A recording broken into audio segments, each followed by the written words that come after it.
I'm going to be speaking at the Angel Fire Conference that Nick actually and Greg spoke at last year. I'll be there this year. That's this coming weekend. That's an interesting question here. When you do these kinds of sessions where you speak before an audience, what kind of preparation do you do, or do you have kind of a fixed slideshow or something? Well, I've got 5 or 6 different talks that I can do. I do have PowerPoint presentations for each of them. I'm the only regional person at this year's conference, so I'll be doing my standard San Luis Valley presentation, which normally runs about 2.5 hours. I'm going to have to cut it back to about an hour and a half. So are you available to give speeches around the country? They have to obviously pay your plane fare or send you an airplane. You know, like if you want to do a lecture over at Apple headquarters, Steve Jobs has a jet. Yeah, he can just fly me over. You know, I don't do that many conferences. I'm not really on the A list for conference speakers, because a lot of what I have to say is heretical in the UFO community. I think that might have some impact, but I have spoken at least a dozen conferences over the years. I average about 1 or 2 a year, probably. Nick Redfern, you are always writing 100 books at a time. So how do you sort it out? What have you been working on recently? What are you working on in the near future? Well, actually, right now, I have a new book out called Final Events, which is probably going to be perhaps the most controversial UFO-related book I've ever written. For about the last 4 years, I've been hot on the trail of almost like a think tank type group within the government that has investigated the UFO phenomenon very, very clandestinely for many years, but has, I guess, gone under the radar and has concluded that UFOs exist, but totally dismisses the extraterrestrial hypothesis and concludes that these things are quite literally demonic. And when I say literally demonic, I do mean literally like the minions of Satan preparing for Armageddon, and that the whole abduction UFO angle is like a smoke screen, a deception. Now, of course, there are a lot of people in the UFO research field over the years who supported this theory, who've concluded that there's something, I guess, occult-driven about the subject. What hasn't really been written about too much until now is the fact that there are people within government who have, I guess, organized bodies and meetings that have come to this conclusion. And demonic? Really? Yes, literally, yeah. I mean, a number of books have been written on this subject. There was a guy named Nelson Pacheco and Tommy Bland. They wrote one in the 1990s called Unmasking the Enemy. Throughout the years, there's probably been 6 or 7 books that cover this whole area. The idea that, we're just being geared up for Armageddon and the aliens aren't what they appear to be. But again, when you sort of, I guess, find that there are people in government who prepared files and had meetings and clandestinely interviewed abductees, the best way I can describe it, it almost comes across as like a radical, extremist, fundamentalist MJ-12 type organization, something like that, where they're very much belief-driven by the fact that they hold these beliefs, some of them, in the first place, prior to becoming members of the group. So in other words, it's kind of like, which came first, the chicken or the egg, the conclusions or the belief system. And that's one of the things I stress in the book as well. Wow. Boy, talk about heretical. I thought I was heretical. Yeah, I mean, it's a very weird story because... I better watch how I use that term. Yeah. One of the things that people actually talk about is this whole angle of, well, if aliens exist, why aren't they coming here to destroy us or to save us? And according to this group, neither scenario fulfills the real modus operandi, if you like. And according to them, what they've concluded is going on is that the aliens, quote aliens, however you want to term them, literal demons, fallen angels, don't want to destroy us, but they don't want to help us, obviously. What they actually conclude is that the Earth itself, in the form it is now, essentially is a farm, and that upon our death, they harvest human souls as like a life force. And it almost comes across as like a Matrix scenario where we live this life, and then the next life, there is no next life. It's almost like describing as a form of like archaic technology that's driven by ancient rite and ritual rather than machines. And they talk about the idea of human souls being harvested for this poorly understood life energy that these entities are supposed to feed upon. So in other words, they don't want to destroy the planet. They actually want us to keep on living as we are because we're the equivalent of a farm that they feed upon. And again, that's a highly controversial theory. But, the idea of recycling souls is something that has actually come up on a number of occasions within abduction research. It's just, some researchers have viewed it from a positive perspective, others haven't. Well, we know Dr. David Jacobs talks of hybrids, and we can get into that. That's almost an entirely different discussion. So this book is coming out when? This will be out in about 4 days' time, and it's called Final Event. Final Event, and by the way, that means this book will be available when you hear this episode, and we'll have Nick back to talk more about it because we're really curious. But today, we have a totally different subject, or maybe not. We're going to be talking about the book by David Hatcher Childress called Yetis, Sasquatch, and Hairy Giants. Chris, kind of give us a quick overview before we bring David on. Sure, Gene. This is a subject that I've always had quite a fascination with personally, having grown up in the Pacific Northwest. And David, too, from very early on when he was, I think, about 10. Roger Patterson came to his school and did a presentation. And this was prior to his famous, of course, footage from Bluff Creek that everyone has seen a zillion times. And I think that particular presentation kind of sparked a real interest in David in this subject. And in the intervening years now, he's traveled all over the world. And one of the things that he's constantly open to and is always curious about is reports of hairy giants and Sasquatches, Bigfoot, however you want to call them. And in the East, of course, they're called Yetis. And he's had an interest in this subject and is one of the people that I think has more knowledge about the Eastern version, the Yeti from Asia, than anyone that I've encountered. And his recent book is just packed filled with just wonderful stories and accounts that go all the way back into the Middle Ages even of these very enigmatic creatures. And we're going to have a really good time, I think, discussing this with him. David Hatcher Childress coming up next on The Paracast.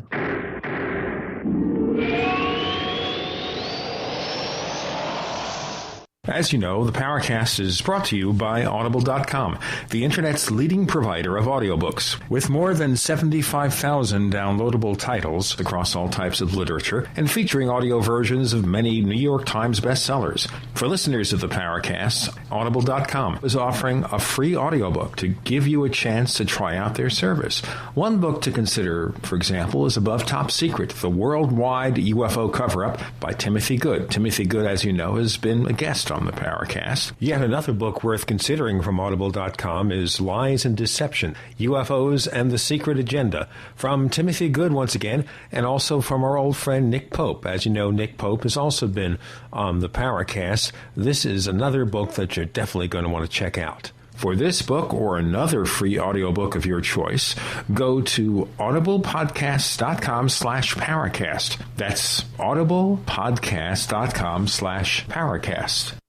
Have you ever felt like the United States government knows way too much about your financial affairs? I continue to hear stories about property seizures, frozen bank accounts, confiscation of stocks and bonds. It makes me wonder if the U.S. citizen will ever again have the right to life, liberty, and the pursuit of happiness. Unfortunately, with the Drug and Money Laundering Act, the IRS Revenue Ruling 6045 of 1984, and the Trading with the Enemy Act and Franklin D. Roosevelt's Executive Order of 1933, some precious metal holdings are subject to government intervention. For this reason, Midas Resources has prepared a report explaining the boundaries of trading precious metals privately. Whether if you have any intention of trading with Midas Resources or not, I have instructed my representatives to give this report out free. Call for your free copy at 1-800-686-2237. When investing, always proceed with caution. Again, call 1-800-686-2237. Exercise your legal right to trade metals privately. 1-800-686-2237. If the cost of your prescriptions are getting out of control, you want to listen carefully to this. RxDrugCard.com is a simple, innovative program designed to give individuals the same purchasing power as large HMOs and insurance companies. As a member of RxDrugCard.com, you'll enjoy savings of up to 80% on all prescription medications at over 52,000 USA pharmacies, including Walmart, Walgreens, and Eckerd's. Don't risk ruining your health by using cheap, counterfeit foreign drugs. This program provides savings on safe, genuine, FDA-approved medications with low membership fees, unlimited use, no age or income requirements, and coverage for all pre-existing conditions. RxDrugCard.com is an absolute must for anyone who pays for their own prescriptions. Enroll today for as little as $4.50 per month at www.rxdrugcard.com and start saving immediately. RxDrugCard.com is backed by a 30-day money-back guarantee. Visit RxDrugCard.com or call 888-216-2461. That's 888-216-2461. And now for another exciting minute from Life Change Tea. To all our Life Change Tea customers, it's sale time. Buy 3, get 1 free. Buy 3 packages of Life Change Tea and get 1 package absolutely free. Now to all of you that have not tried Life Change Tea, here's your chance. Buy 3, get 1 free. Clean toxins and chemicals inside your body. Lose inches off your waist, and you could lose that excess weight that's been driving you crazy. And with our buy 3, get 1 free sale, it's a great time to order. So here's how. Log on to getthetea.com. That's getthetea.com. Look for our special, or you can call us at 928-308-0408. That's 928-308-0408. It feels good to be clean, and it feels good to lose weight, and it really feels good to save money. So order now at getthetea.com. On air, online, and on demand. They say we offer simple answers to complex problems. We are the GCN Radio Network. We want to hear from you. If you have a comment or question about the Paracast, send it to news@theparacast.com. That's news@theparacast.com. And don't forget to visit our famous Paracast community forums at forum.theparacast.com. Get in on all the action at forum.theparacast.com. We're joined for his second visit on the Paracast by David Hatcher Childress. His recent book is Yetis, Sasquatch, and Hairy Giants, one among many books that he's published and written over the years. Our co-hosts this week are Nicholas Redfern and Chris O'Brien. Now, David, how did you become interested in looking for strange creatures, specifically Yetis, Sasquatch, and hairy giants? Well, I've always been interested in cryptozoology and just zoology and unknown animals.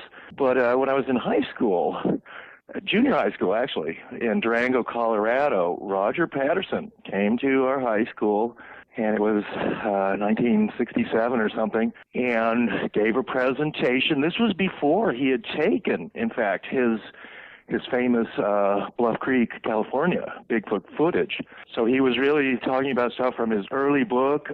His book, Do Abominable Snowmen of America Really Exist, was for sale, and I bought a copy, probably got him to autograph it even, and that got me going, really. From then on out, I bought other books on Bigfoot and UFOs and paranormal, and even books like Chariots of the Gods by Eric von Däniken, and now I'm the author myself of over 20 books. How about that?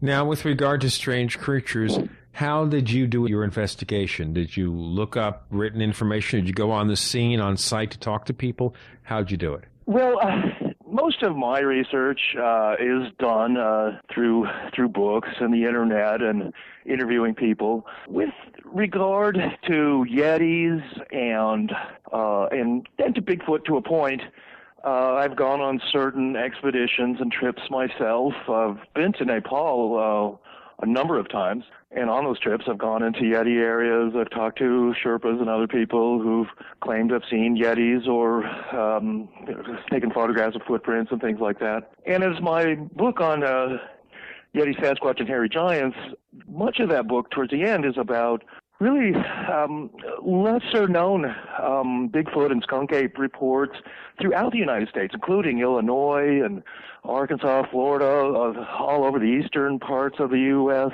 And one of my own personal investigations there was with the DuPont monster, which is a well-known Bigfoot case in Seneca, Illinois, which is really just 60, 70 miles southwest of Chicago. Now, in the course of this investigation, did you find anything that would lead you to believe that there were a fair number or any reasonable number of hoaxes being perpetrated here? I certainly think that there are Bigfoot hoaxes being, perpetrated, and particularly when you go on the internet and look at some of the photos and video footage there, it's clear that a lot of it's actually a hoax.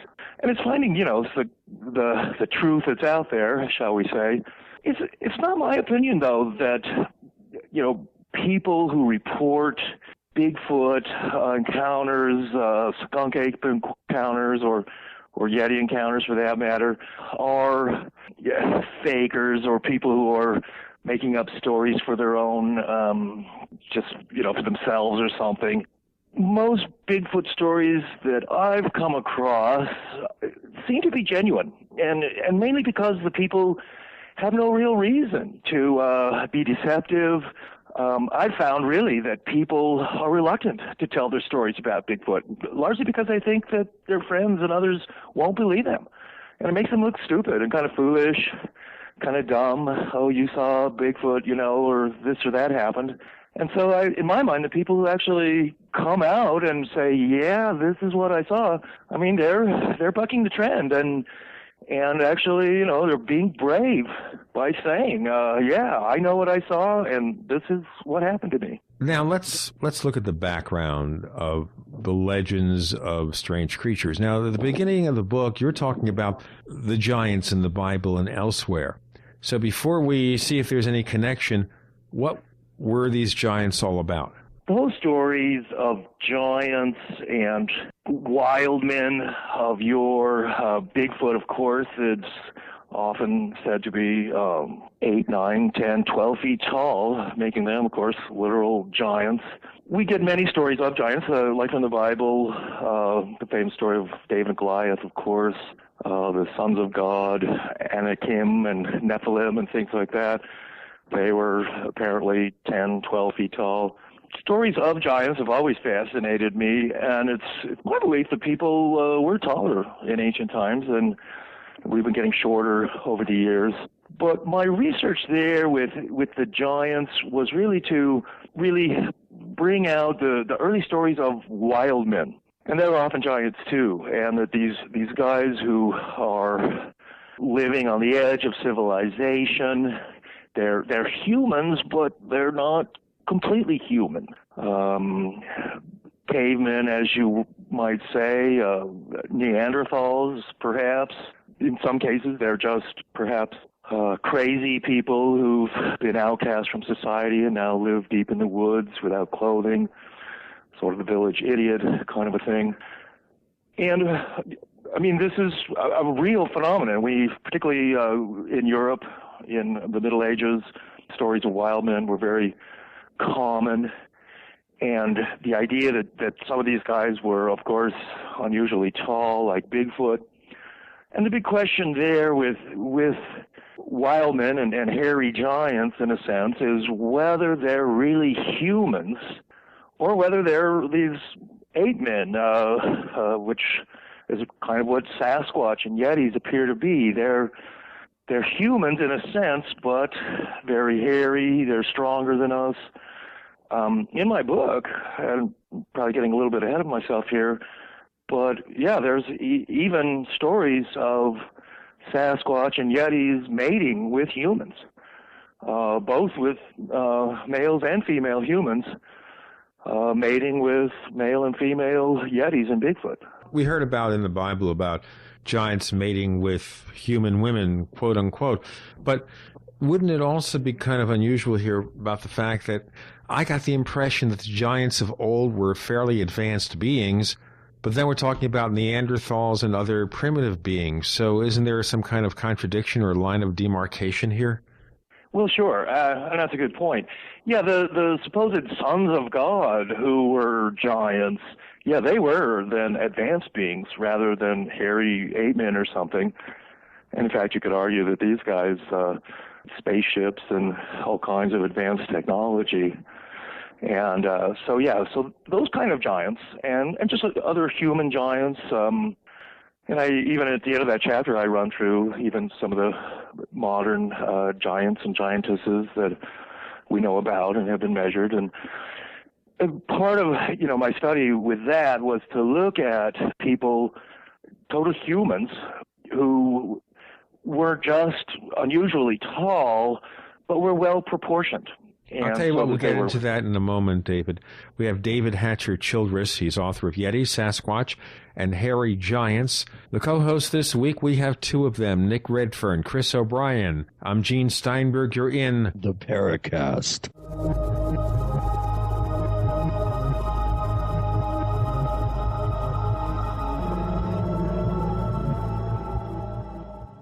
Okay, neighbors, here's the problem.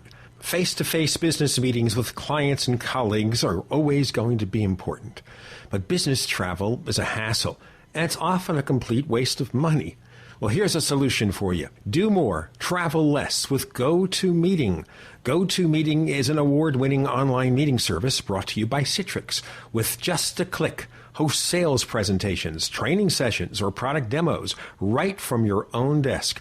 Avoid the hassle of traveling and still exceed your sales goals. Plus, GoToMeeting is just $49 a month for unlimited online meetings. Plus, voice over IP and phone conferencing is included. My listeners can try GoToMeeting free for 45 days. For this special offer, visit gotomeeting.com/podcast. Once again, GoToMeeting free for 45 days. Visit gotomeeting.com/podcast.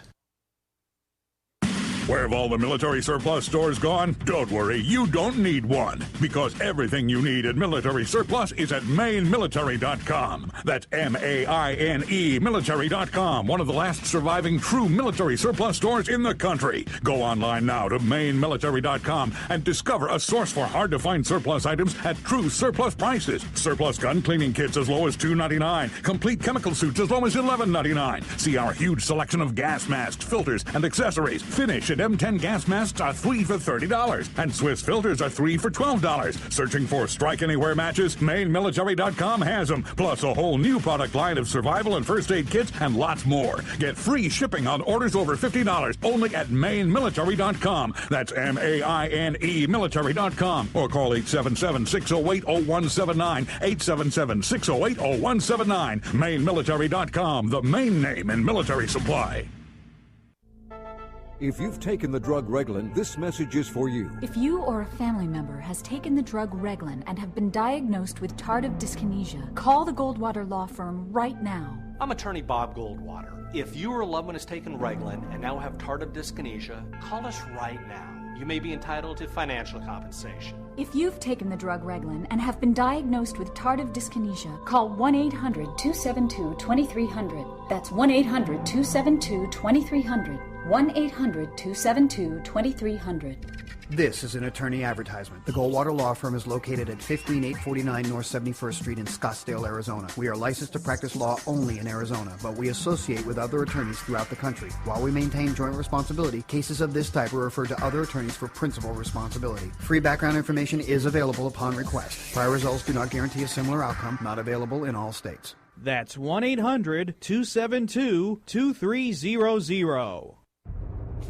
I have a very important announcement from our friends at eFoods Direct. Please pay close attention. Due to rapidly rising food costs, eFoods Direct must raise their prices. However, until September 20th, or current supplies are gone, whichever comes first, eFoods Direct is making a special offer to our listeners. It's the eFoods Direct pre-price increase special. Since 2008, wholesale food costs have risen dramatically, yet eFoods Direct has refused to pass these increases on to you. Unfortunately, they can no longer absorb the recent surge in costs and have no choice but to raise prices. Until September 20th, or supplies on hand are gone, whichever comes first, not only can you take advantage of the current lower prices, but for every 3 selected items that you buy, eFoods Direct will give you 1 free. That's right, buy 3, get 1 free. It's your last chance to get in on the huge savings. Act now. On the web at efoodsdirect.com or call 1-800-409-5633. That's efoodsdirect.com on the web, or call 800-409-5633. How do you spell hard-hitting talk radio? GCN. The Genesis Communications Radio Network. This is Phil Imbrogno. You're listening to Paracast, one of the most informative shows out there.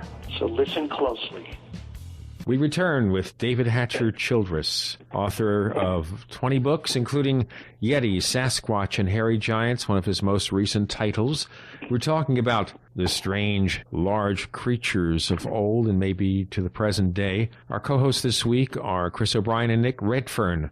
I'm Gene Steinberg. You're in the Paracast. Nick, you had some questions. Yeah, I mean, having read the book, David, I thought it was a great addition, not least for the one reason being the huge size of the book for the listeners. It's almost 400 pages long and has some excellent and very little-known artwork containing the book, particularly a lot of color photographs. I think that's one of the things that's going to greatly appeal to people.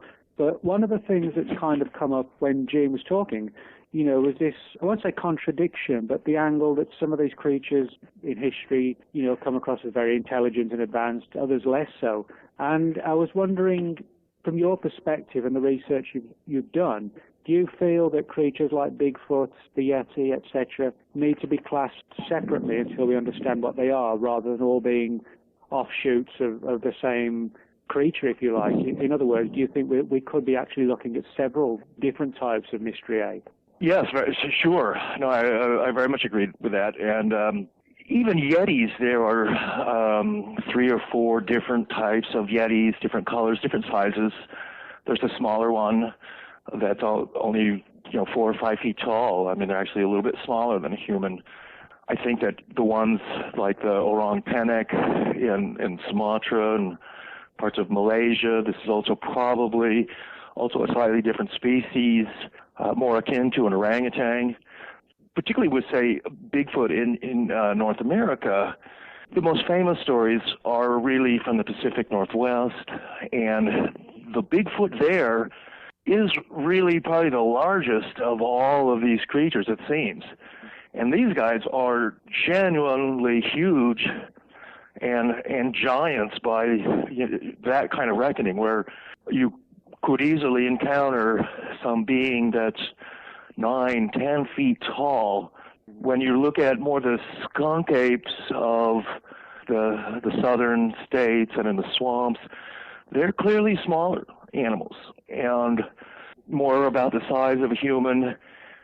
You have different colors of fur.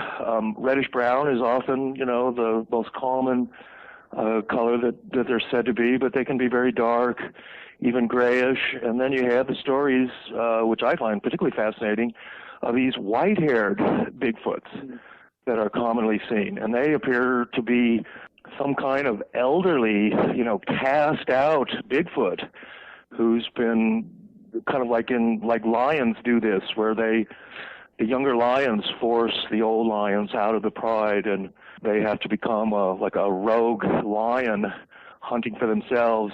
And it even appears that this happens with Bigfoot. And some of the encounters, I believe, of some of the Bigfoot who really do range close to civilization, start dumpster diving and things like that, are these older rogue Bigfoot, and they're often, pure white. There's one that was seen recently in North Carolina, was on the news. This was in June, I guess it was, and all the major news networks carried this. And it was this mountain man up in the hills of North Carolina, and he called the police, claiming 2 close encounters with what he described as a 10-foot-tall, white-haired Bigfoot. And curiously with that, he claimed that Bigfoot had 6 fingers on each hand. And that goes back to the Bible, which is curious, where some of the Philistines and these giants of the Bible, they were also said to have 6 fingers on each hand. How about that? And I guess kind of again on the angle of what these creatures are, I mean, I think one of the things that's sort of one of the themes that runs through many of these accounts is that these creatures are highly elusive, whether it's in the Himalayas, in the Pacific Northwest, in Europe. And I wondered if you felt the image of these creatures just being sort of dumb animals that have managed to hide from society conveniently for so long is valid, or do you think the fact that we're still looking for them suggests that mentally, in some respects at least, they might be highly evolved, and that has some bearing on the fact that we're still scratching our heads while they're still running around doing their thing? Well, right. I think it's both those in a sense. They are highly evolved, I believe, in that their hearing and sight and sense of smell are very, very keen. They're nocturnal. They avoid humans at all costs, virtually. They do. What I found in my book as I was researching it, particularly in all the things in the eastern United States, was that these skunk apes, these Bigfoot Sasquatch guys, the grass man, that they do live within areas that are relatively fairly inhabited and populated. I mean, I think even my own impression originally was that Bigfoot and Yeti lived in the most remote mountain forests, and I mean, gosh, there's up in British Columbia and Washington State and Northern California even, I mean, there's huge, vast forests, massive wilderness areas where all kinds of, unknown creatures could live. But when you start thinking that just swamps and forests in Illinois and New Jersey and Pennsylvania, North Carolina can also have these creatures, that's where you start to really sort of raise an eyebrow and think, wow, are there really these large unknown animals, these ape men, living in such close proximity to humans and civilization? And what I've come to the conclusion is that yes, they are, and they're practically in your backyard. They're sneaking around late at night. They take the most darkest little ravines and river streams, to get to whatever, some orchard where they want to pick peaches. And that was one of the stories in my book. To even, like I say, dumpster diving, or sometimes they're just crossing a road from one side of a swamp to another, and someone on a, late at night coming down that highway and catches a Bigfoot in the headlights kind of thing. And it all happens very quickly. People often, they're startled. They don't know what they've seen. They will often call the police, or they tell their parents, or they suddenly turn around and go to the police department, tell this amazing story of what's all happened to them, and for a day or two it's on the local radio station, even gets into the newspaper, and then everybody forgets about it again. And do you think these creatures are more ape than human, or the other way around, or is it somewhere in between, do you think? That the apes are human? No. What? I didn't get that. Okay. Do you think these creatures are more ape than human, or more, I guess, like primitive humans than ape, or is it somewhere in between? Well, somewhere in between, but they're very similar to humans, of course, and people, when they first see them, often mistake them for a human, except they're not wearing any clothes, they're large, hairy, of course, and they look like monsters, but still have this human semblance. Mm-hmm.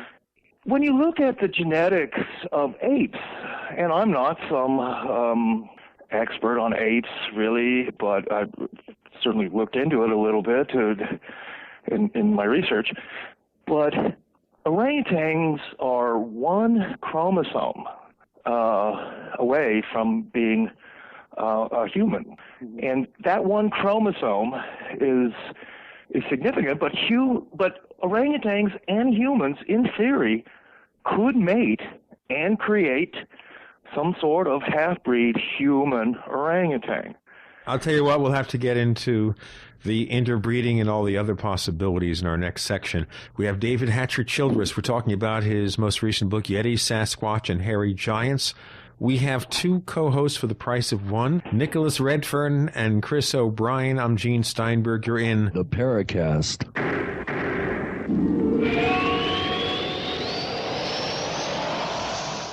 Hey neighbors, have you been thinking about starting a website? Well, I'm going to tell you about a great offer from HostGator. HostGator is a world-famous leader in web hosting, and they make it easy for you to get your own .com domain name. You create your very own website with their free site builder tools and great selection of templates. Use the coupon code Paracast. Once again, use the coupon code Paracast and sign up at this special address, theparacast.com/gator. That's Gator, theparacast.com/gator. Fate magazine provides true reports of the strange and unknown. Keep up with the latest on angels and miracles, psychic phenomena, ghosts, UFOs, life after death, and much, much more. To receive your free issue of Fate magazine, call now at 1-800-728-2730 or visit their website at www.fatemag.com.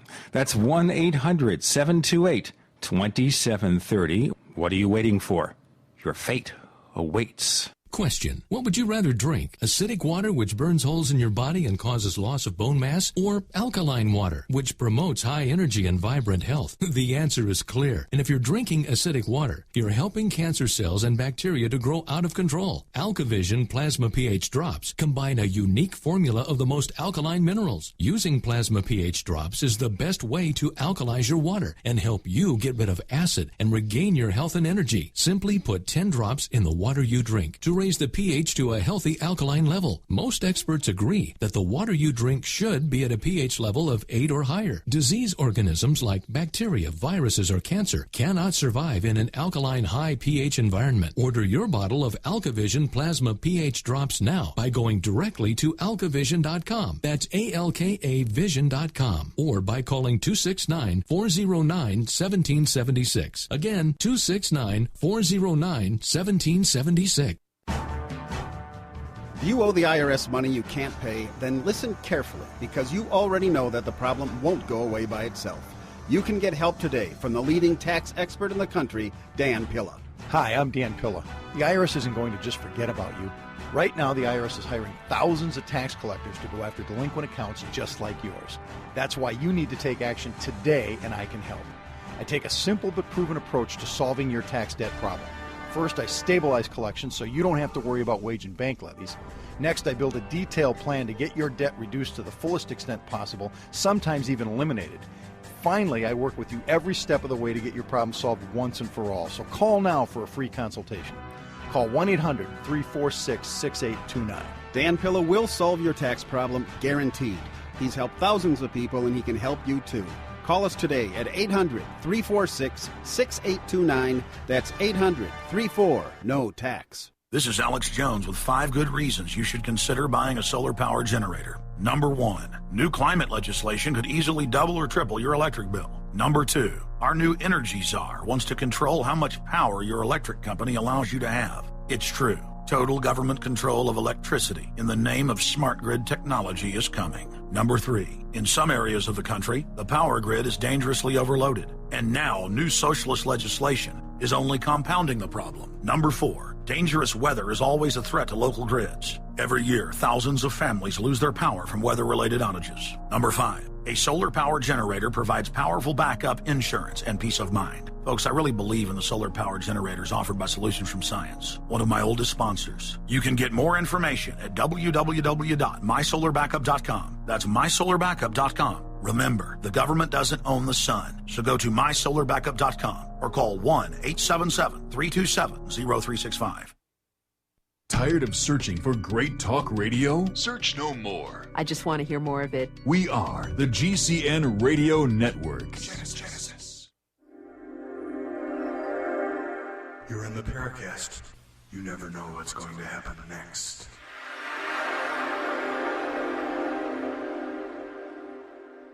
We return with David Hatcher Childress. He's author of Yetis, Sasquatch, and Hairy Giants. We were talking in the last section about possible interbreeding. Chris O'Brien and Nick Redfern are the co-hosts. I'm Gene Steinberg. You're in the Paracast. Chris, you want to take David on that journey of possible interbreeding between Yeti and humans? Yeah, that's one of the more interesting elements, I guess, in one sense of the word, of your book, David, is some very interesting stories, claims by people who say they've been abducted, both male and female, that they've been abducted by Bigfoots. And the one story that was particularly striking, I believe, was the woman, I think, in Russia who actually mated with a Bigfoot and had a son. Do you want to talk about that? That's a fascinating story.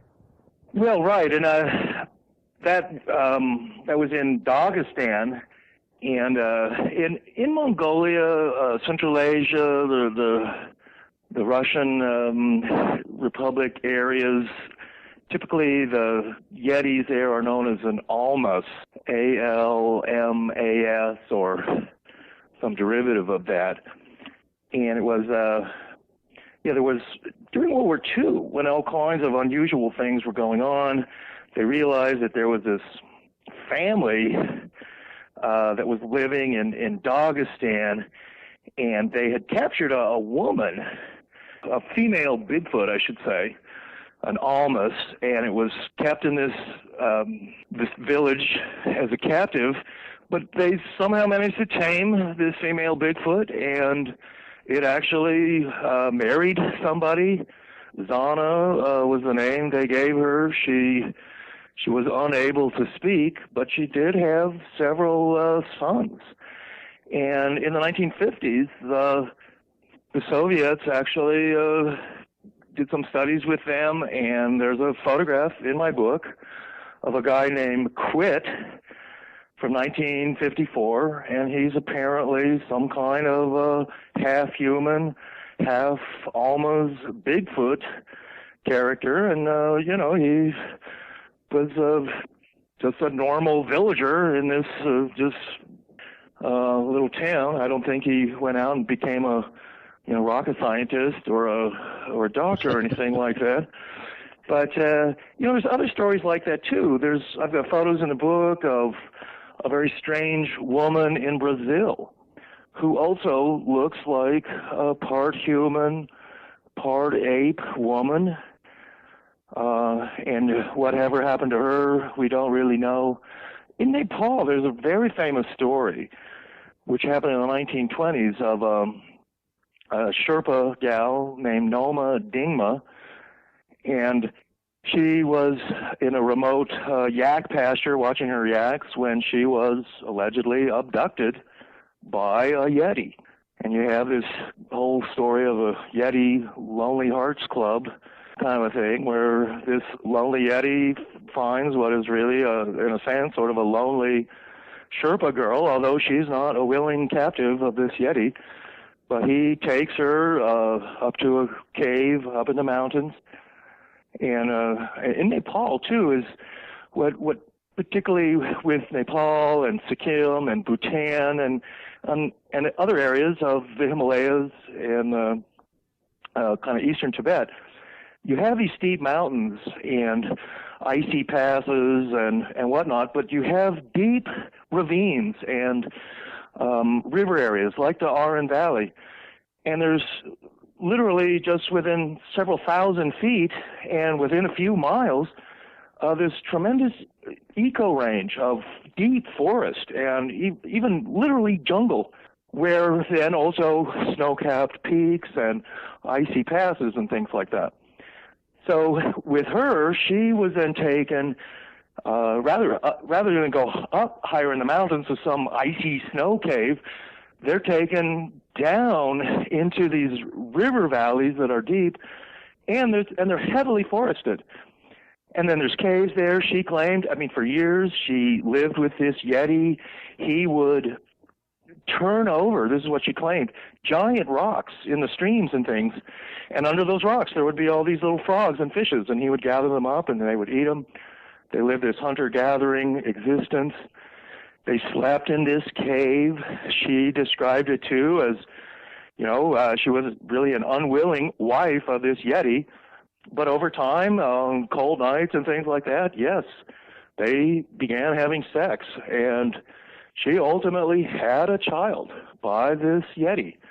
The story then, and there's several stories similar to this in both Bhutan and in Nepal, where they have a child, and there's another story similar where a man is kidnapped by a female Yeti, a Sherpa. They also have a child together. But over several years of being a captive of this Yeti, they devise a way to escape, and it's not easy.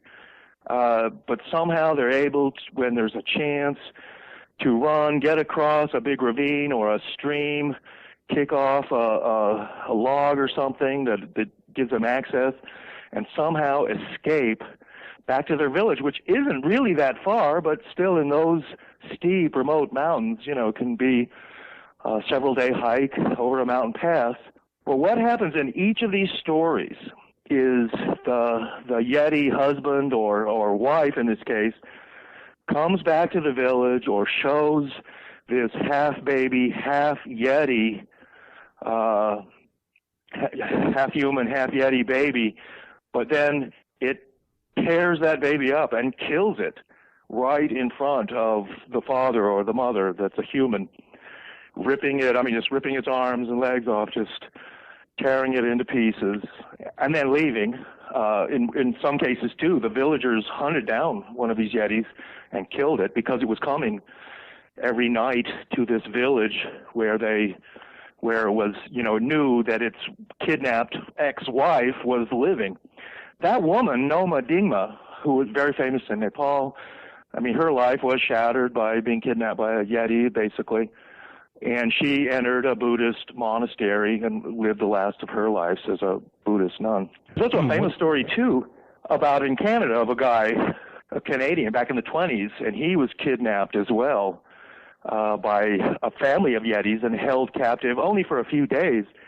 But they, too, seemed to want him to marry this Yeti, female young Yeti that was there. And that's a famous story. You probably know that one, Nick.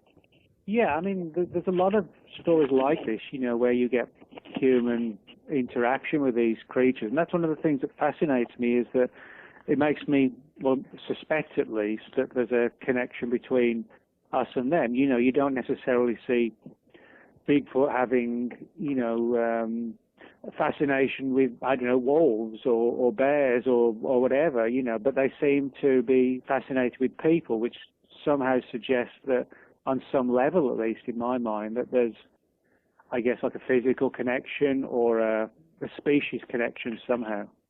They are, yeah. I totally agree with you. They are fascinated by humans. They don't have fire. And this is one of the things that comes up continually with people who do interact with Yetis, almost Bigfoot, is that, they live in caves and these nests. They use tools and things. They do communicate somehow with clicks and sounds and things, but they're afraid of fire. Campfire will keep them away. They can't speak as we can, but they want to. They see humans as something that they wish they could attain. We have these special skills of speaking and interaction. We're wearing clothes and things. One of the stories too in Nepal is that the Yetis want to imitate humans. A famous story that's told in both Bhutan and Nepal is of some Yetis that are annoying some remote village. And so what the villagers do to get rid of them, and they know the Yetis are watching them, they have a big festival, and they make a big cauldron of beer, and they drink the beer, and they're getting drunk, and they're dancing. And then what they did was grab their machetes, these kukris are called in Nepal, these big sort of knife swords. They're really big, they're for chopping woods and stuff. And then they pretended to attack each other, and they were hacking each other with these kukris, but they were just doing it pretend. And then they left their kukris, these swords, on the ground, and there was still plenty of beer, and they all went to bed. It sounds like they're just like any normal human, as a matter of fact. We have David Hatcher Childress. He's author of Yetis, Sasquatch, and Hairy Giants. Our co-host this week, Nicholas Redfern, Christopher O'Brien. I'm Gene Steinberg. You're in the Paracast.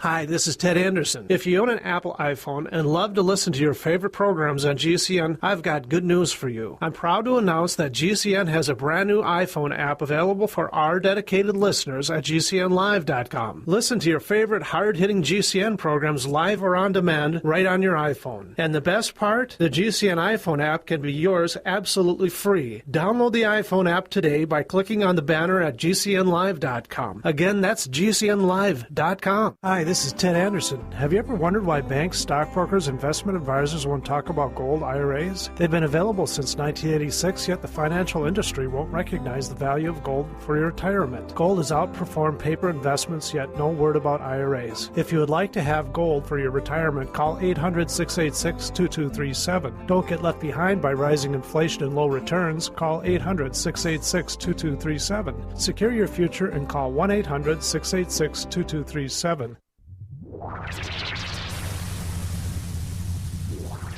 Welcome back to the Paracast, the gold standard of paranormal radio. And now, here's Gene Steinberg.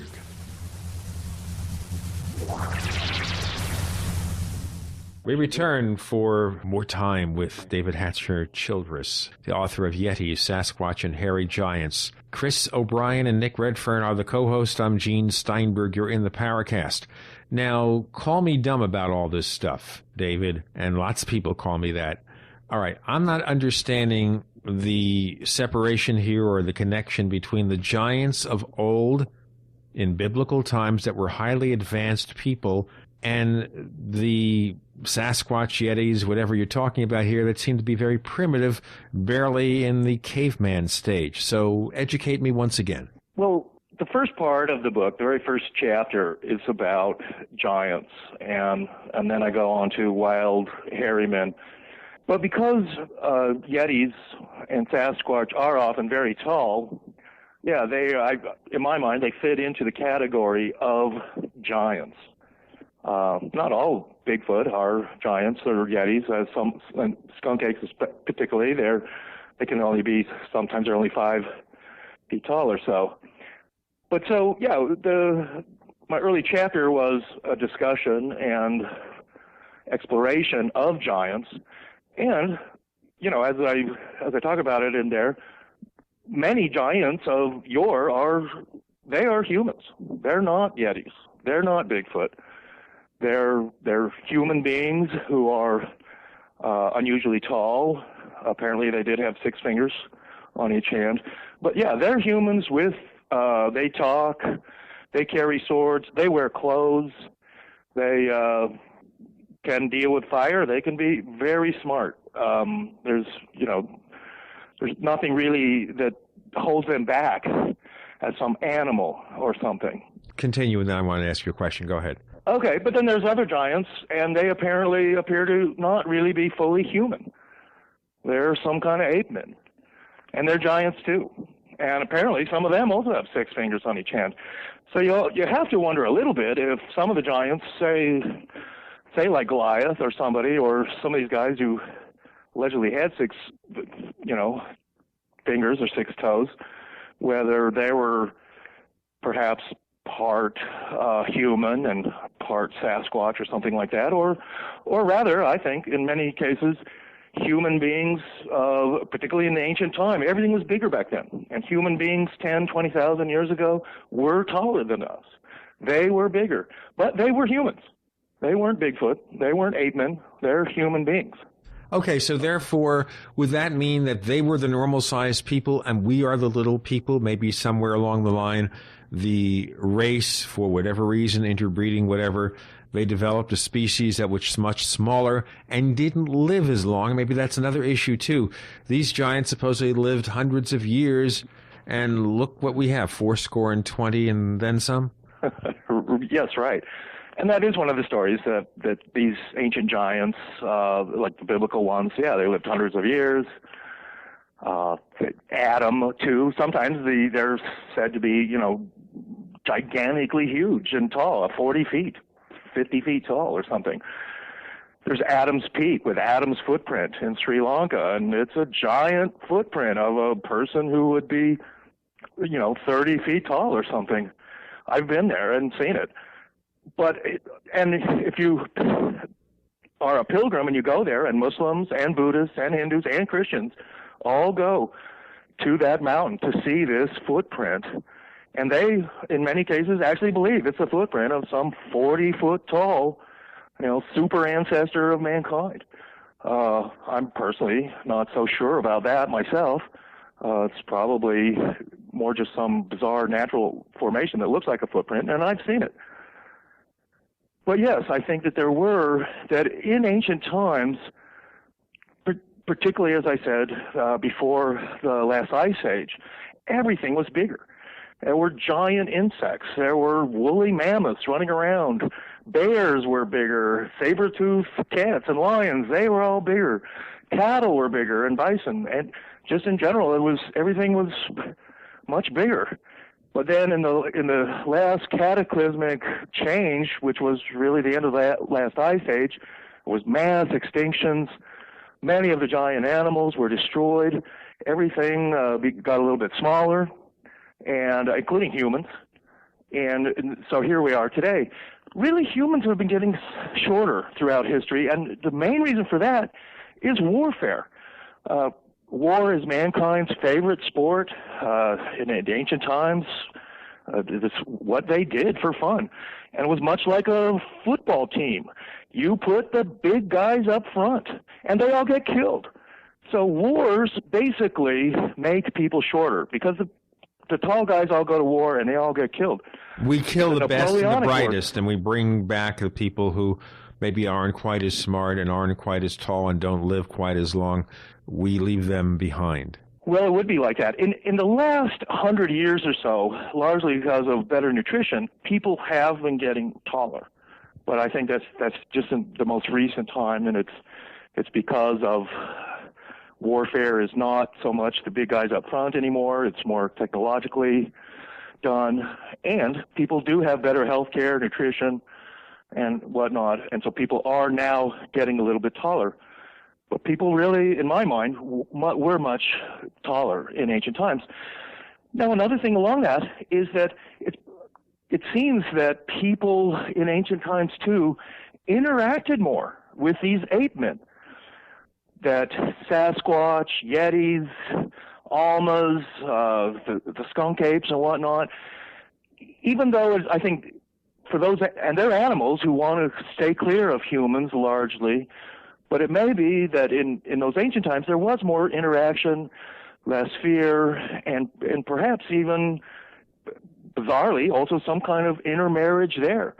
You have strange stories of even battles fought between hairy ape men and things like that. There was a strange one that I have in the book that goes back to Alexander's army and a strange battle they fought somewhere in Western India with these people who they describe as kind of ape men and hairy.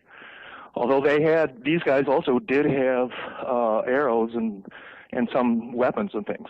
So you almost wonder if sort of that certain Yeti, ape men, Sasquatch were used by humans as captives, as even guards or soldiers.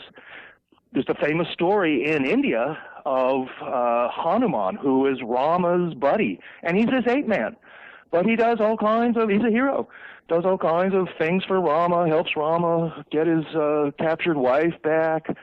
They do all these things. In the more modern mythology there, where we have our Star Wars movies, and Han Solo's big buddy is this Wookiee, hairy ape man Chewbacca guy who co-pilots his spaceship with him. But Chewbacca can't talk. Well, he kind of talks, but he talks in another language, though. Sort of, more or less. It sounds like gibberish to me, but what do I know about Star Wars?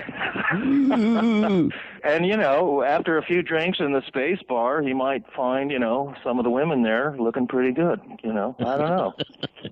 I've got a question for you, David. It's one that I am constantly asked whenever the subject of Sasquatch, Yetis, and hairy giants comes up is, if there's so many of these things out there, I mean, I think we've got them reported in 49 of 50 states, for instance, just in this country. They're spread all over the world. You have all these reports. You have all these legends, stories, some more compelling than others. Why isn't there any physical evidence that is left behind? Why don't we find dead ones, carcasses, skeletal remains, physical evidence that would prove conclusively that these creatures exist? There just seems to be, it's devoid of any real physical evidence, although you do have a couple of very intriguing photographs in your book, and the there are some relics, I think, in the Far East. But how do you answer the skeptical, the first skeptical question that generally comes up is how come we can't find any of these things, remains? Tell you what, David, you can answer that question, but first I have to tell the listeners. We have David Hatcher Childress, author of Yetis, Sasquatch, and Hairy Giants. The co-hosts are Chris O'Brien and Nick Redfern. I'm Gene Steinberg. You're in the Paracast.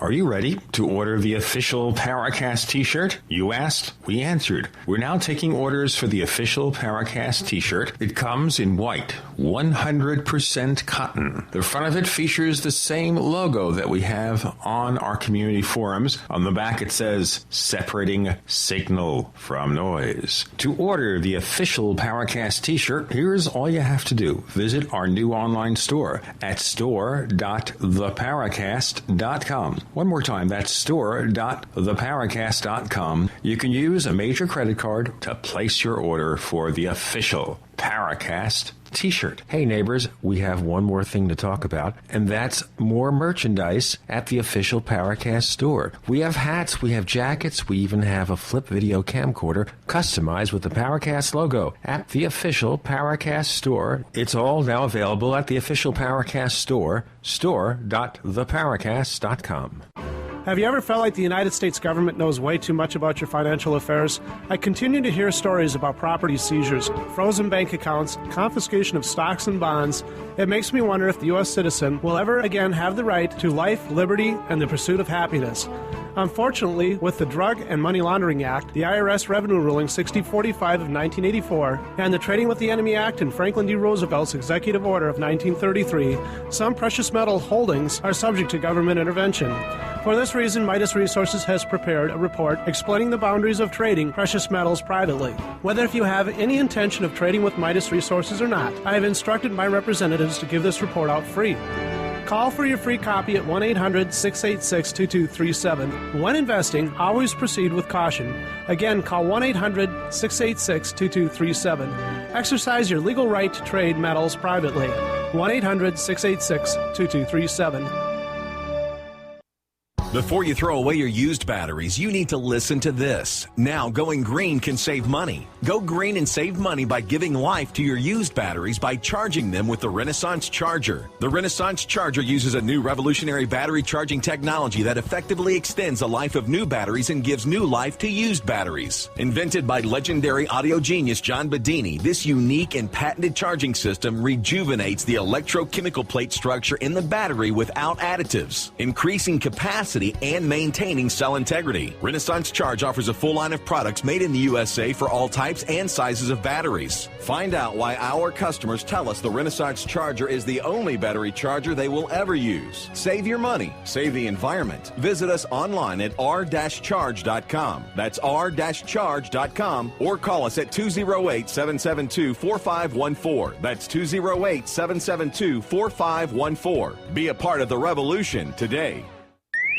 That sound could save your life. In our fast-changing world, you and your loved one may have limited time to escape dangerous nuclear radiation after a power plant accident, terror attack, or dirty bomb explosion. When that happens, you'll be glad you have Nuke Alert. More than just a radiation detector, Nuke Alert is a patented radiation monitor and alarm used nationwide by federal, state, and local first responders and the Department of Defense. Nuke Alert attached to your keychain is always with you and on 24/7 to promptly warn you of unseen but dangerously rising radiation levels. Nuke Alert incorporates a 10-year battery backed up by a 10-year warranty. See Nuke Alert in action at ki4u.com. That's K-I, the number 4, the letter U.com. When ordering anything at ki4u.com, type in GCN in the comment box at checkout and you'll get free 2 of their new just-released Peel and Stick Rad Sticker Dosimeters as a free bonus. Go to ki4u.com today and be ready for anything nuclear unleashed tomorrow. 10 years. A decade of talk. Great talk radio is here on the Genesis Communications Network.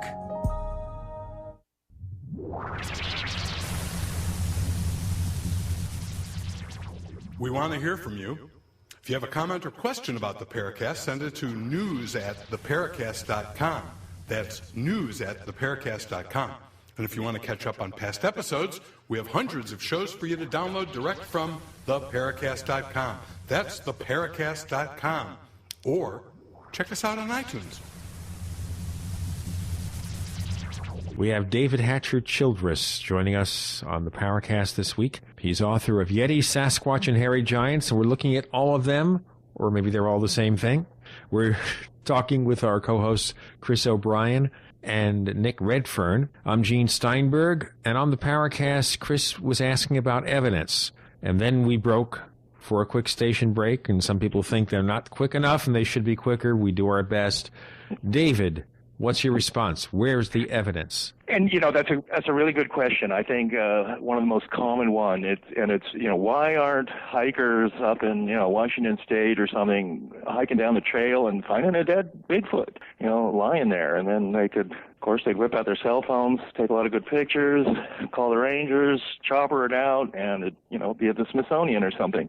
And here's why that doesn't occur. I mean, if you're walking down the trail in Washington State or British Columbia, you're not ever going to see a dead Bigfoot. I've hiked a lot, and I'm from the Pacific Northwest, actually. I went to high school in Montana, and I've hiked a lot in the Himalayas as well. And I can tell you, in all my time of hiking, I've never walked down the trail and found a dead deer, a dead bear, dead mountain lion. I've never found a dead badger. I mean, you just don't really see that kind of thing. Bears must die out in the woods somewhere, and and it may well be some hikers have occasionally just somehow, found a dead bear, but it doesn't really happen. And things decay quickly. If some old Bigfoot died in some heavily bushy ravine, that's kind of where they live. Yeah, he's not going to become a fossil. His body will decay and really return to dust pretty quick. I mean, just in a matter of days. But it's certainly possible that somebody could encounter a skeleton or something like that. Now, as far as that goes, and having some kind of a body or a relic, those things do exist. There are mummified Yeti hands and scalps. I've seen them. They're in the Himalayas. Some of them have been stolen, in fact. Edmund Hillary, one of the first guys to climb Mount Everest with the Sherpa Tenzing Norgay, he was involved himself in having the hair of one of these Yeti scalps analyzed. And it was inconclusive. Some scientists said, oh, well, this is, the hair was red, and they thought it was from a sero, which is a kind of a red-haired goat that lives in Tibet. But other studies of it as well were inconclusive, and they said, yeah, we cannot identify this.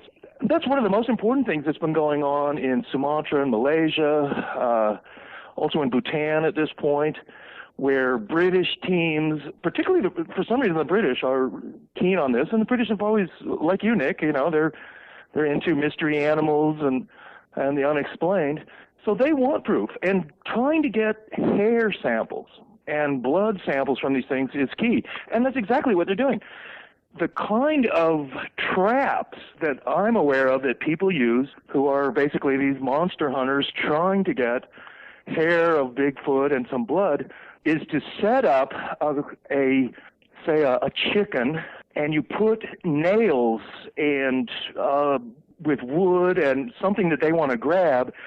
And the idea is that when they're grabbing a chicken off of a tree or some pole that you've put up, that you're able they scratch themselves.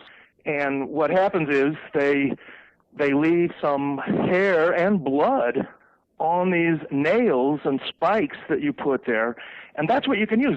Then you can study that hair and ideally that blood, and that's what they've done.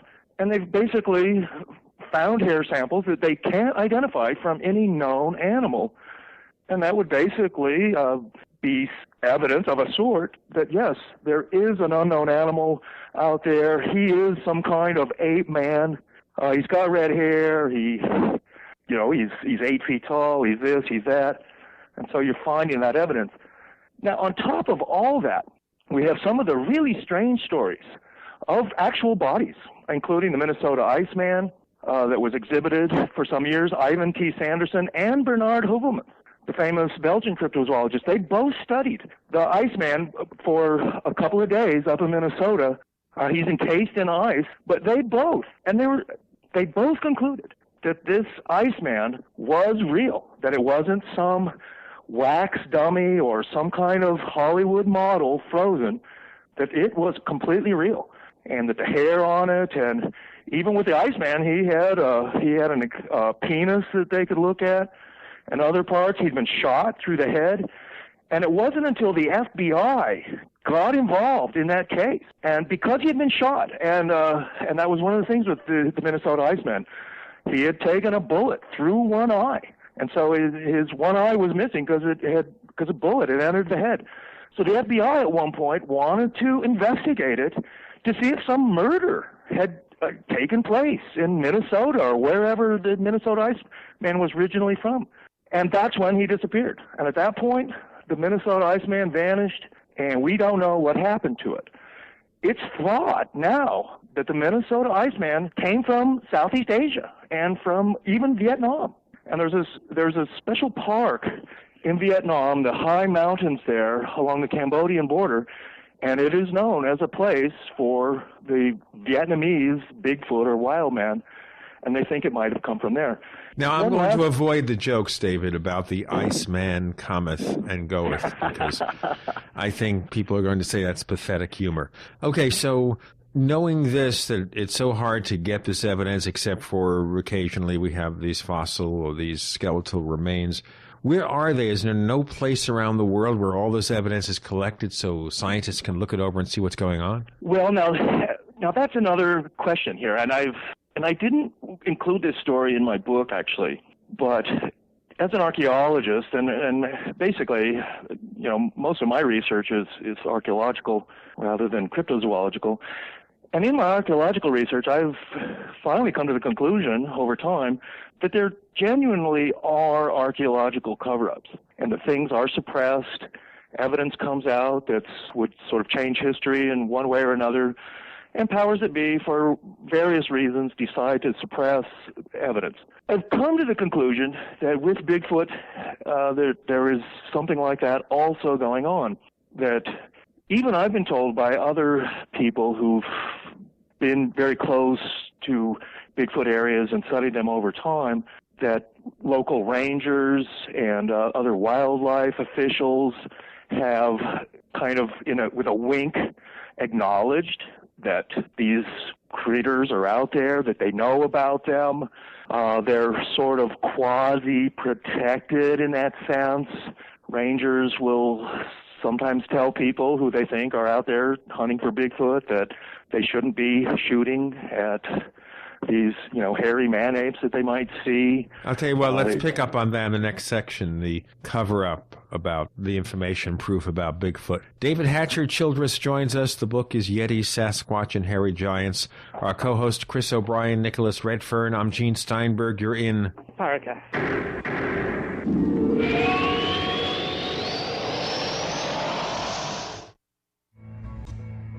Is there a secret UFO agenda? Do strange creatures from the darkest corners of the mind roam the earth? Is there evidence for mind control, time travel, or devious government conspiracies?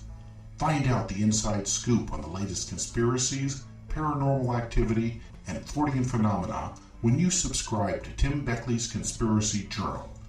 It's jam-packed with stories, special book and DVD promotions, and the best news, it's absolutely free, sent right to your mailbox.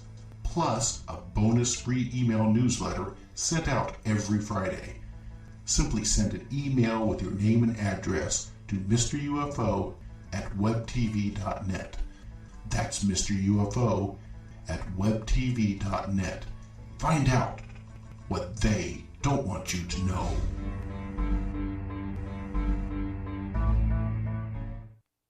The summer specials are here. Colloidal silver, CoQ10 with hawthorn, glucosamine chondroitin, super maleplex and female plex, memory power, colon enhancer, and more, all on sale at Herbal Healer Academy. Visit herbalhealer.com now for big summer savings on longevity products like HGH, resveratrol, colloidal minerals, and hundreds of natural health products. Herbal Healer Academy has been a global leader of safe, natural medicine, providing natural supplements, correspondence courses, informative newsletters with ongoing research information to our members since 1988. Sign up for free online newsletters and don't miss McCain's 3-point plan for health at the Herbal Healer Academy website, herbalhealer.com. Find natural ways for weight loss, plus men's, women's, and children's health products, and our famous top-selling 4-herb tea. The testimonials are incredible, and so are the summer specials at herbalhealer.com. Herbal Healer Academy, healing the world with nature, one person at a time.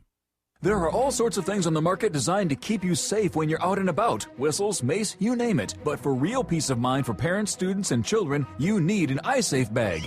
We heard a loud noise, and I could see a flashing in the backpack. The sound was different than a car alarm, so it was a different sound, so we looked to see what it was. I think it's a great idea. Introducing the iSafe bag, a backpack that looks normal until you pull the pin. The iSafe bag emits 2 powerful sirens and a high-intensity strobe light simultaneously to attract immediate help. Having the iSafe bag gives me a feeling of being safe because I know when I pull the alarm, people will hear it and they'll come and help me. For mobile personal security, get the iSafe bag at isafebags.com. That's the letter I-S-A-F-E bags.com. isafebags.com. I thank God that she had that backpack and she had enough sense to use it. It's like having a bodyguard with you all the time. The iSafe bag, the patented bag with a built-in alarm, available at isafebags.com. You've got your gold, water filters, and storable food. Now for complete self-sufficiency, make your own fuel with Revenor.com. Don't laugh.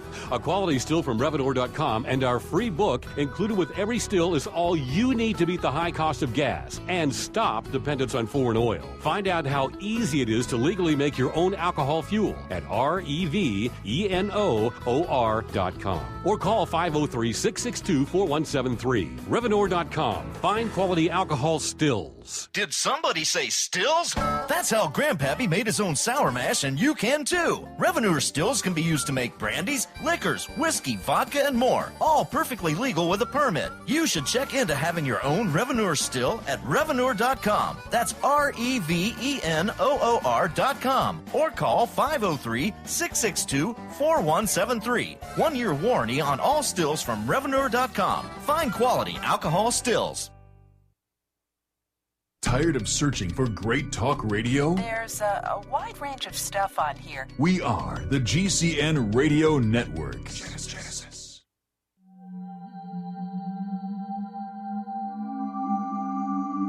You've entered another dimension. You've entered the Paracast.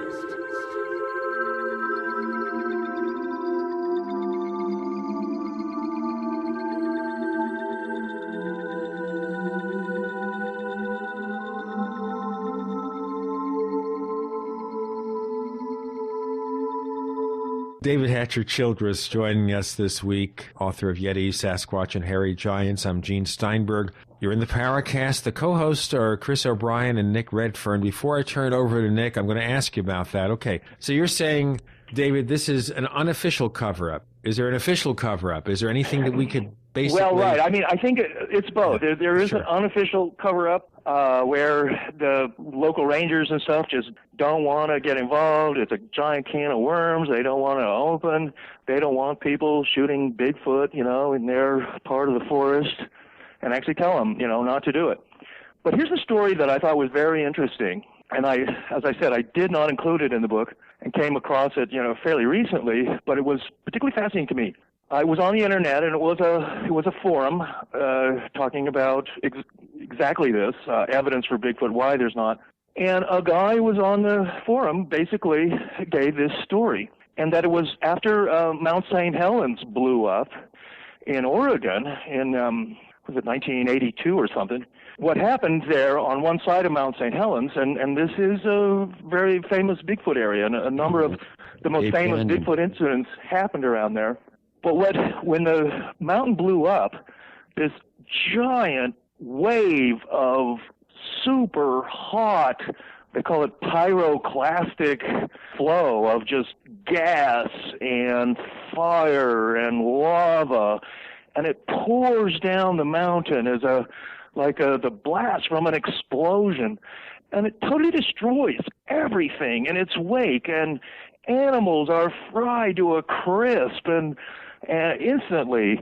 And that after all this happened, what this man was claiming was that he saw a cleanup operation on one side of Mount St. Helens involving the Army. They had helicopters and things, and that they were removing all of these burned dead animals from the area, which included deer and bear. And he claimed that he saw them also putting dead Sasquatch onto helicopters who had also been destroyed and burned, killed in this pyroclastic flow, and that they were also loading them onto these helicopters and taking them, away to someplace. And that here were officials, he was claiming, were involved. It's literally the government, and that they have these bodies of these burned Bigfoot and stuff. What's really fascinating with that, where you get into the Minnesota Iceman, these supposed burned bodies of Bigfoot from Oregon and stuff like that, is that here now the American government actually has got, if not a living Bigfoot, they've got some dead ones. I want to get into this more detail, David. Okay, it is claimed. So how do we verify the claim? Boy, I don't know. I don't think we can. We would, at some point, I think what would happen, and hopefully it wouldn't be a hoax, like was it last year, was a famous hoax where they had these guys in Georgia, and they were policemen, in fact, claimed that they had, shot Bigfoot. No, they had him in a freezer. There was a big publicity conference and everything for it. The news was there. And supposedly some Indiana businessman had paid $40,000 or something for this dead Bigfoot, and so money had changed hands and everything, and it was all a hoax. And it came down, people were embarrassed, the silly season of the news, got a story for a day or two. But what would eventually happen, and I think that's what's interesting about this story in June from North Carolina, where this mountain man basically, had a confrontation with this 10-foot-tall, white-haired Bigfoot on his property in North Carolina. The police got involved. The police also acknowledged that there had been other reports of Bigfoot there. This mountain man had no reason to just make up stories like this. That, to me, it totally seemed credible. But one of the things he didn't have was a cell phone or a camera. Now, if his teenage daughter had been with him, she would have immediately whipped a camera out of her pocket, as every teenager has now, and taken video footage. And broad daylight of this, 10-foot-tall Bigfoot, supposedly. And that's what's happening now, is that people have cameras. Everybody is carrying a cell phone camera with them all the time. Every, thing that happens to them, they're able to video it. What's also happening, and I talk about this in my book as well, is they're now coming out with these very affordable wildlife cameras that are fixed. And you put them on a tree or something like that and walk away and then come back a few days later, and it will take photos of, the wildlife along the trail where you've put it. And people are doing this. You can now buy them through catalogs of National Geographic and stuff. They're very affordable, these cameras, and this is a new thing. But when people set up these cameras, and this happened a year ago in Kentucky, where this guy put a camera like that in his backyard, and he thought, I'll get some cute pictures of raccoons and things like that. And then when he looked at the pictures on his camera, there was this gorilla sitting in this, garden in this remote rural area of Kentucky. He then showed it to wildlife experts, and he said, can you explain this? What animal is this? And of course, they couldn't explain it. And they said, well, it looks like there's a gorilla, in your backyard. But of course, there are no gorillas around here, so we can't explain this. And this also got a lot of attention. That photo is in my book, and it was called The Backyard Bigfoot. This is all kind of new. And what's new about it is that people have cameras all the time. And what's happening is we're getting many, many more pictures of Bigfoot now. There's also video cameras. There's interesting footage that came out of Poland also about a year ago. And they filmed this Bigfoot that in this remote mountain area, and the footage is on the internet. It's interesting to watch. It's daylight footage. And as you watch it, I mean, either it's a man in a Bigfoot costume running around in this remote mountain area of Poland, or it's some kind of hairy ape man. Of course, if you see something from a distance, how do you know it's not just trying to create some kind of Hollywood-style effect with a guy in a suit?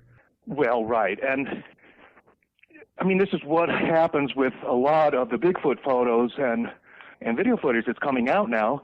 The same with some of the relics, like the Yeti scalp and other stuff like that that's in monasteries in Nepal and whatnot. And that's it. I mean, either it's a real Bigfoot, Sasquatch, or Yeti in these photos, or the scalp or the hand, or they're real, or, I mean, someone is faking it. And in my mind, there are some fakes. There's no doubt about that. But as I've researched it, yeah, the overwhelming evidence to me is that it's real and that people are not faking it. And except in a few cases, it's really not worthwhile for people to fake this stuff and photos, because it really, all it does is bring them ridicule, and their friends start to question their judgment and think that, they're stupid or are dumb. Yeah, you really think you saw Bigfoot? Well, you're an idiot. But a lot of people will stand their ground and say, well, maybe I'm an idiot, but I know what I saw. What most people explain of Yetis, and in fact, the famous mountaineer, Reinhold Messner from Austria, he's one of the greatest mountaineers in the world. He wrote a book called My Quest for the Yeti. And because he's really probably the world's most famous mountaineer, this book was published by major publishers, different languages. I've got copies of it. It's an interesting read. But in that book, he largely concludes that the Yeti of the Himalayas and Tibet and whatnot is actually a bear. I'll tell you what, we'll get into more of this in our next section. We have David Hatcher Childress. He's author of Yetis, Sasquatch, and Hairy Giants. Our co-host this week, Nicholas Redfern, Chris O'Brien. I'm Gene Steinberg. You're in the Paracast.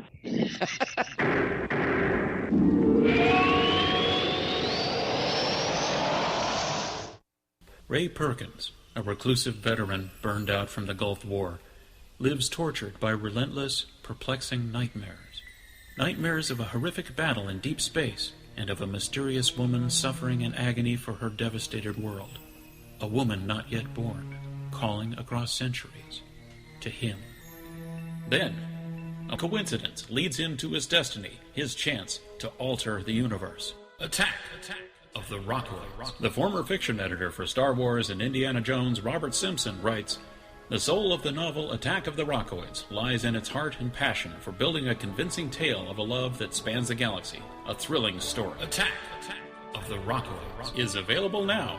Read a sample chapter and get a special discount off of the cover price at our website, rockoids.com. That's ROCKOIDS.com. Attack of the Rockoids, a novel in the grand science fiction tradition. If you're in a service business, that's money ringing in your ears. If your phone's not ringing, chances are it's a problem with your marketing. Landscapers, painters, roofers, carpet cleaners, pet sitters, handymen. Anyone with a residential service business can build a huge and loyal customer base fast with the Magic Yellow Flyer. No more expensive newspaper, yellow pages, or internet pay-per-click ads. The Magic Yellow Flyer will have new customers calling you within 1 week. The Magic Yellow Flyer marketing system is the most effective and inexpensive inexpensive way to build a referral-only service business in a short period of time. And the Magic Yellow Flyer comes with an outrageous 1-year guarantee. You will get new customers or your money back. For details, go to MagicYellowFlyer.com. No matter what business you're in, the Magic Yellow Flyer marketing system will work for you. Visit MagicYellowFlyer.com. Put the Magic Yellow Flyer to work for you today. Visit MagicYellowFlyer.com. Can you live with minor aches and pains? Maybe. But oftentimes, those won't-go-away pains become so debilitating that we are not able to do things we used to, like go for a walk, garden, or even button a shirt. Now, restore normal function naturally and give yourself the freedom to move with Recovery Extra Strength. Over-the-counter drugs will stop the pain, but at the expense of your liver. Recovery Extra Strength is the #1 solution for pain and inflammation. It contains Nutricol, a unique proprietary blend of green tea and grapes, and is made in Canada under strict Health Canada oversight of natural products. If you suffer from arthritis, bursitis, tendonitis, back, or other aches and pains, use Recovery Extra Strength. Call 866-543-3388 or go to RemarkableRecovery.com. Get free shipping on orders of $50 or more when you use checkout code GCN Radio. Call 1-866-543-3388 or go to RemarkableRecovery.com for Recovery Extra Strength for pain-free mobility. What is a wind generator? How can the wind produce power for a small cabin? How can wind energy be stored and used during an emergency? Can I assemble my own wind generator? For answers to questions about wind power, visit windbluepower.com. Did you know the wind could provide your family with emergency power? It can with a wind generator from windbluepower.com. Learn how our amazing LightBreeze wind generator kits start charging a 12-volt battery and just 6 mile per hour wind. Or see the new Cyclone X2 dual kit featuring 2 wind generators on just 1 tower. And learn why schools and universities across the country utilize our products to teach about wind power and alternative energy at windbluepower.com. All kits qualify for a 30% IRS tax credit for residential energy efficient property. Enter coupon code RADIO for a 5% discount at windbluepower.com. That's windbluepower.com or call 800-976-0026. That's 800-976-0026. America's #1 source for independent talk radio for over a decade. We are the GCN Radio Network. You're in the Paracast. You never know what's going to happen next.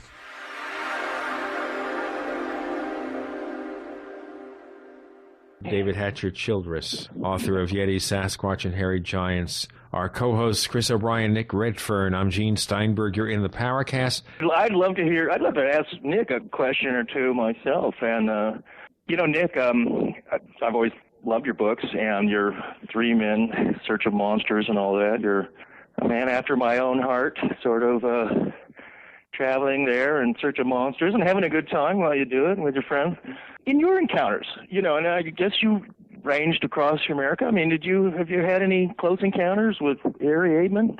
Well, I've had a few weird experiences. I mean, one of the things that doesn't get talked about a lot within Bigfoot research circles, but I think it's a valid area of research, is a phenomenon that become known as Bigfoot teepees, which sounds kind of strange, but in areas where we get a lot of Bigfoot reports, we get a lot of sightings and discoveries of these curious structures where very large, in some cases, branches have been literally wrenched off trees and placed into pyramid-type formations. And this can be, 20, 30 miles deep into the woods. And they look very, very curious. And as I said, there's no attempt to saw the wood. It looks like something very, very strong and large. You just wrench these branches off, place them into these formations. And wherever you get Bigfoot reports, typically at some point, you get these curious structures. And, of course, some people, speculate as to what they are. There are theories that they're sort of like a territorial marker or boundary that these creatures put up, I guess to warn or attract others of their kind. And I've actually stumbled quite literally across a number of these in areas of high Bigfoot activity over the years.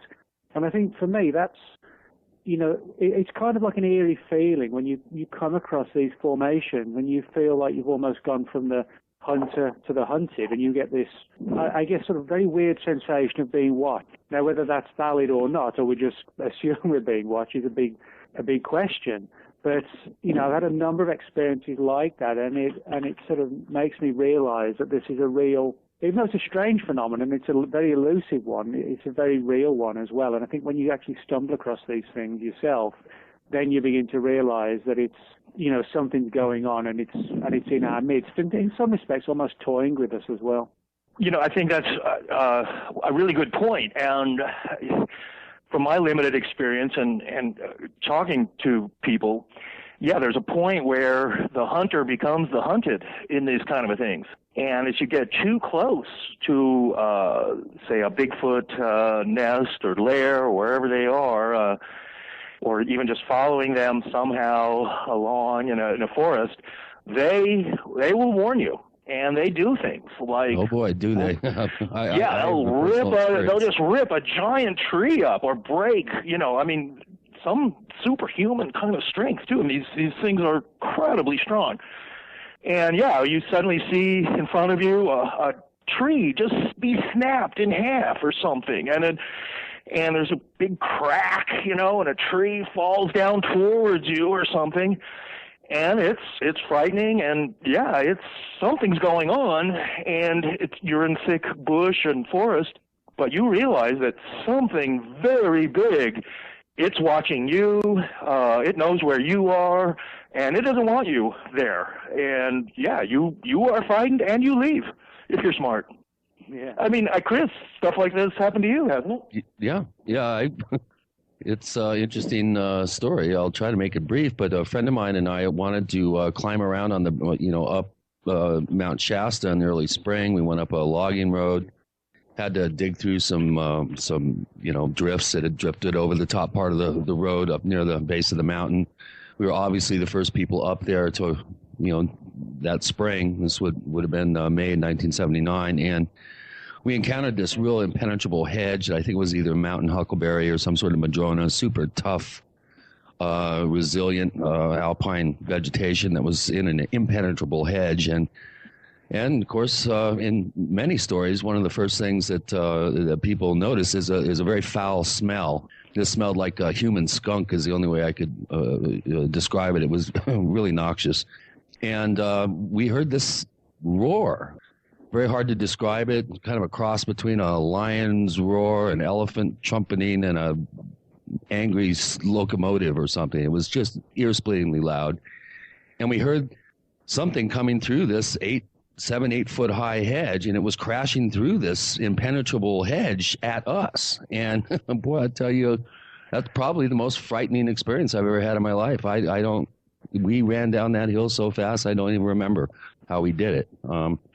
But this is, based on my limited research in this area, this is a fairly common occurrence. We had 2 years ago in the San Luis Valley, we had two hunters that were going up Costilla Canyon just below the border with New Mexico in Colorado, and they were chased away by a Bigfoot that was banging a big stick on the ground and throwing,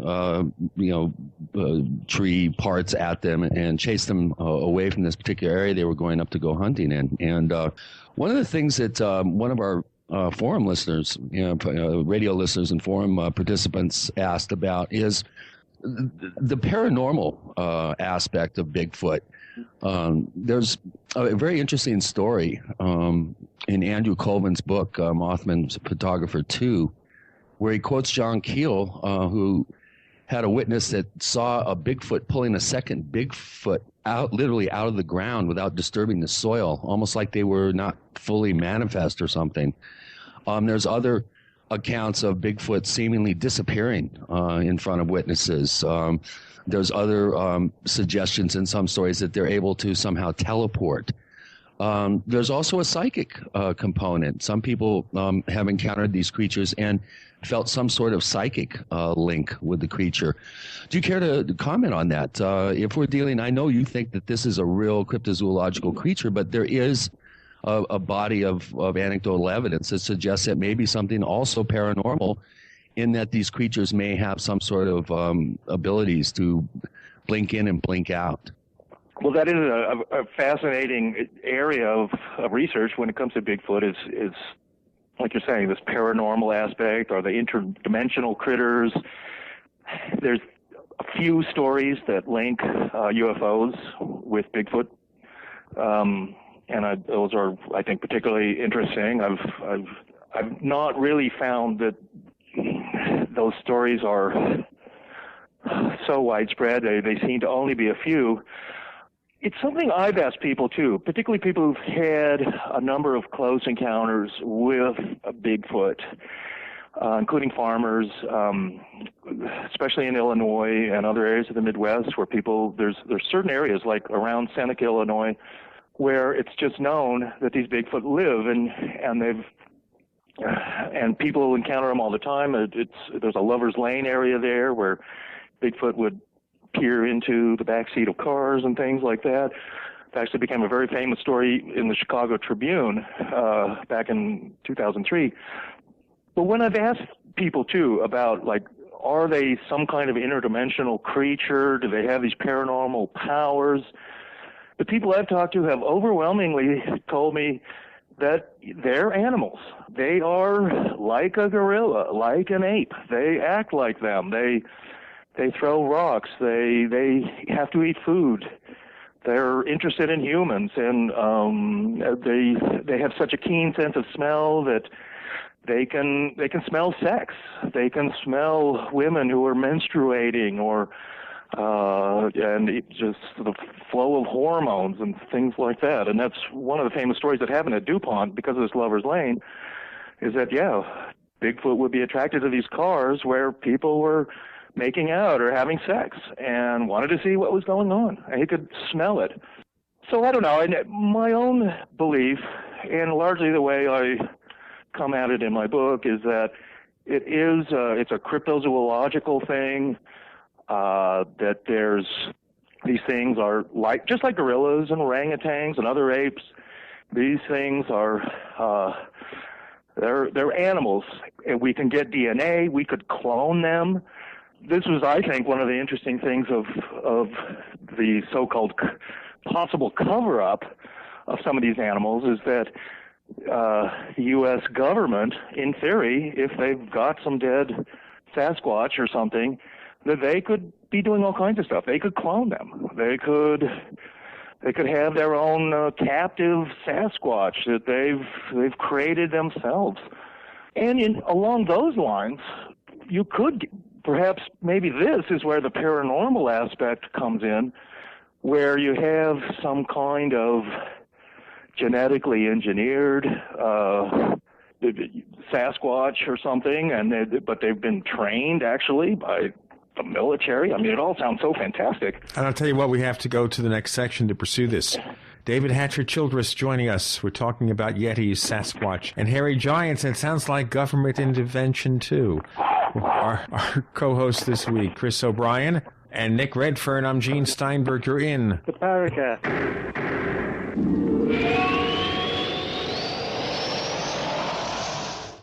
Hi, this is Ted Anderson. If you own an Apple iPhone and love to listen to your favorite programs on GCN, I've got good news for you. I'm proud to announce that GCN has a brand new iPhone app available for our dedicated listeners at GCNlive.com. Listen to your favorite hard-hitting GCN programs live or on demand right on your iPhone. And the best part? The GCN iPhone app can be yours absolutely free. Download the iPhone app today by clicking on the banner at GCNlive.com. Again, that's GCNlive.com. We, the people, grow cotton, weave fabric, engrave ink, embed strips and fibers to protect from counterfeit, and carting to a private bank, having it lent back at interest, forcing taxes to service debt. This capitalism, or was Jefferson correct when stating a central bank issuing the public currency is a greater menace to the liberties of the people than a standing army? Ted Anderson, I'm placing a free silver dollar in a book that explains our monetary system. Call for your copy, 800-686-2237. It's time to understand the system. Call 800-686-2237. That's 800-686-2237.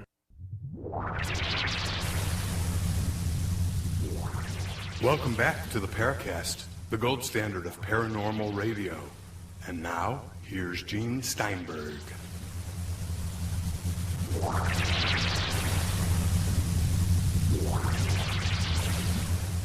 We have another hour to spend with David Hatcher Childress, author of Yetis, Sasquatch, and Hairy Giants. Our co-hosts are Chris O'Brien and Nick Redfern. I'm Gene Steinberg. You're in the Paracast. And I guess the question was raised here, the government, knowing about this, involved in genetic engineering of Bigfoot? Yeah, it sounds incredible. And as I had to speculate about that in my book. David, didn't Hitler try to, wasn't there some sort of genetics program where they were going to try to create this primitive super warrior, super soldier or something? I seem to remember reading about that some years back. So you think the U.S. government, if potentially they do have genetic material, that they could possibly be attempting to clone these animals or somehow create... I seem to recall, and maybe you guys know this story too, but isn't there... seems like there's some UFO abduction type story where one of the people claimed that he was in some like UFO base or something, that there was a Bigfoot in a cage or something like that. No, I think you're referring to the Clearview case outside of the Air Force Academy back in the late 70s, where Air Force officers arrived in a saucer and talked to this particular rancher and his family, and there was a Bigfoot standing nearby holding a box that had blinking lights on it. And this creature had been seen by the rancher on a couple of occasions prior to this, and the Air Force claimed that he was under their control. And one of the officers had some device on a belt, and he hit a button or a switch, and the Bigfoot kind of twitched and fell down and dropped the box. And then he clicked it back on, and the Bigfoot woke up or something and stood back up holding the blinking box. So go figure. That's one of the weirdest cases I've heard of. That's a pretty interesting story. And so there you have maybe some Bigfoot that's got implanted by the military, and they can kind of mind control him with some electronic gear that they've got, in the back of his brain or something. I mean, stories like that seem like some grade B sci-fi movie from the 50s or something, but yet why would they say something like that though? Why would they? Well, right. I mean, exactly, and for people to just somehow make up some utterly bizarre story like that also apparently makes no sense. That's kind of far-fetched too. That people are just going to fabricate that. I often think that there's something to these stories. Not necessarily exactly what the people witnessed, maybe, but something's going on. Even with stories like that, you can have holographic projections. I believe that the military does do all kinds of unusual psyops and mind control type of operations for their own, strange experiments on people just to see how they'll react and things like that. But I really do not discount the idea that they, and I'm saying the military or, whoever it is exactly, that they could have, the bodies of Bigfoot, actual live Bigfoot, cloned or genetically engineered Bigfoot. If these animals really exist, and I believe they do, and they are animals, there's no reason why the military couldn't have, be doing research on them themselves. They want to know this stuff too. And it's my opinion that many of the things that you guys talk about on the Paracast are within the military and other covert agencies, that even this stuff is well known to them. But they largely keep it a secret. Okay, so if the U.S. government is doing this, what about other governments? Are they engaged in this kind of trickery? Well, yeah. They would be, in a sense, particularly, say, the Russians. The Chinese government is well known to be interested in the wild men of China. The Russians, in fact, many of the Russian investigators, they're actually part of the government who are doing this, and they're Russian scientists. So the Russians particularly have always had an open mind when it comes to paranormal type things, Bigfoot, UFOs, even psychic phenomenon. And even though the CIA has done psychic experiments and other things like that, when stories get out into the mainstream media, they sort of laugh at it, and it makes the CIA look like a bunch of goofballs doing these sort of strange experiments. But in Russia, it's taken much more seriously and is actually part of the government programs. the whole strange story of the Minnesota Iceman, which I detail in one of the chapters, is really weird. And the more you look into it, the stranger it gets. And at one point, apparently, the Vietnamese government was involved in it, and the military. And the story that has come out about the Minnesota Iceman is that it was from Vietnam, and it was loaded onto a helicopter. It was brought back by the military to the United States. It was in California. It ended up in private hands. It was encased in ice. It was then sent up to Minnesota, where for basically about a year, it was shown at these various county fairs and things in Minnesota and Wisconsin, and then suddenly vanished. But Ivan T. Sanderson and Bernard Hovelmans, had a chance to really look carefully at the Minnesota Iceman at this barn in Minnesota before it vanished, and they concluded that it was a real critter in there and not a fake. Okay, vanished, David. In what way? They just stopped showing it, or what? Yeah, what happened to the Minnesota Iceman was it was being exhibited for a while. Ivan T. Sanderson and Hovelmans got to see it and study it. And then the FBI got involved because it had been shot through the eye. And, and in fact, apparently it had been shot by an American soldier or something during in Vietnam War. And but then it vanished. And what happened then was a fake was put in its place. And then briefly, this other Iceman was exhibited. People who looked at it could see that it was a fake. It was like a wax dummy inside the ice. But the original Iceman totally disappeared. And it apparently had been owned by a very wealthy person in Los Angeles. But, exactly who he was and how we got the Iceman and where it went, we don't know. And it's possible that the government itself ended up with the Iceman. And if it really was a real body, as Sanderson and Hovelmans believed, then it would be valuable. And certainly the government would want it and perhaps got it, or else it ended up in some private lab where they're studying it. And part of it, what is so important and rarely talked about in other Bigfoot books, is that having DNA of a Sasquatch is important. I mean, you could do a lot with that, particularly with the technology of cloning and stuff that we have today. It'd be something to be able to try to nail down. So how do we nail it down, David?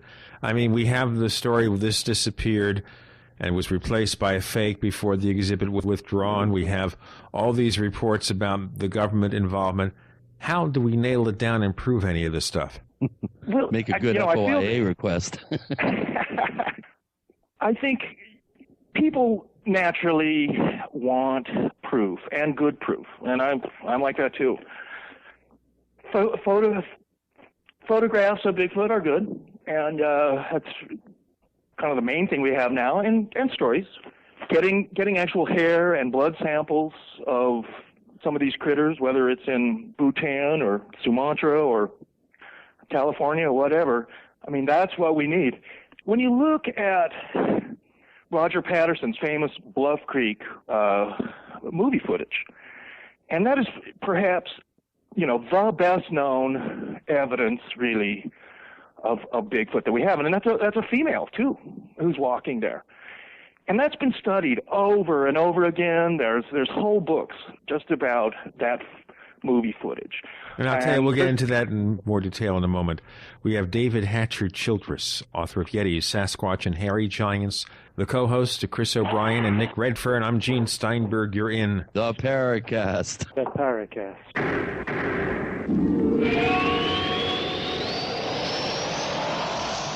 Hey neighbors, have you been thinking about starting a website? Well, I'm going to tell you about a great offer from HostGator. HostGator is a world-famous leader in web hosting, and they make it easy for you to get your own .com domain name. You create your very own website with their free site builder tools and great selection of templates. Use the coupon code Paracast. Once again, use the coupon code Paracast and sign up at this special address, theparacast.com/gator. That's Gator. Theparacast.com/gator. future. For 58 years, Fate has provided true reports of the strange and unknown. Fate brings you the latest in all aspects of the paranormal, like angels and miracles, psychic phenomena, ghosts, UFOs, and much, much more. To receive your complimentary Fate magazine, call now at 1-800-728-2730 or visit their website at www.fatemag.com. That's 1-800-728-2730. What are you waiting for? Your fate awaits.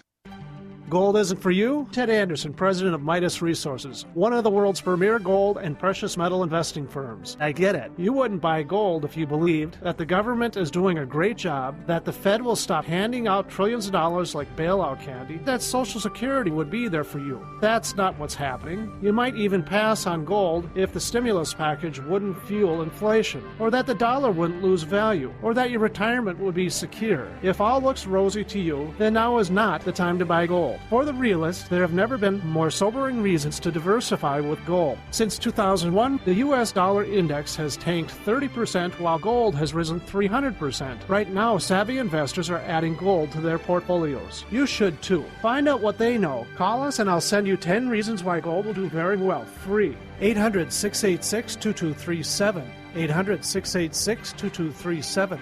That's 800-686-2237. Men, when you want the spark back in your love life, when you want to bring back intimacy, when you want to please the special woman in your life, use Mojo Ryzen. Mojo Ryzen is a safe, revolutionary herbal sexual formula for men that combines ancient Chinese school of thought and modern science to significantly support stamina, performance, and pleasure. Mojo Ryzen is a proven 100% natural product that works the first time, every time. Mojo Ryzen works even after consuming alcohol. Mojo Ryzen will not give you unwanted side effects. Mojo Ryzen will allow you to give your partner what they deserve. Try just 3 capsules of Mojo Ryzen, and if not completely satisfied, send back the remainder for a full refund. Buy Mojo Ryzen at mojo-radio.com. That's mojo-radio.com. Or call toll-free 1-877-330-1120. That's 877-330-1120. Go big, go strong with Mojo Ryzen all night long. Where have all the military surplus stores gone? Don't worry, you don't need one, because everything you need at military surplus is at mainemilitary.com. That's M-A-I-N-E military.com, one of the last surviving true military surplus stores in the country. Go online now to mainemilitary.com and discover a source for hard-to-find surplus items at true surplus prices. Surplus gun cleaning kits as low as $2.99. Complete chemical suits as low as $11.99. See our huge selection of gas masks, filters, and accessories. Finish and M10 gas masks are 3 for $30, and Swiss filters are 3 for $12. Searching for Strike Anywhere matches? MainMilitary.com has them, plus a whole new product line of survival and first aid kits and lots more. Get free shipping on orders over $50 only at MainMilitary.com. That's M-A-I-N-E military.com, or call 877-608-0179, 877-608-0179. MainMilitary.com, the main name in military supply. Tired of searching for great talk radio? And I think it really does make a difference. We are the GCN Radio Network. Genesis. We want to hear from you. If you have a comment or question about the Paracast, send it to news@theparacast.com. That's news@theparacast.com. And don't forget to visit our famous Paracast community forums at forum.theparacast.com. Get in on all the action at forum.theparacast.com. We return with David Hatcher, Childress. We're talking about the abominable snowman, Yeti, Sasquatch, hairy giants, whatever. We have Chris O'Brien and Nick Redfern as co-hosts.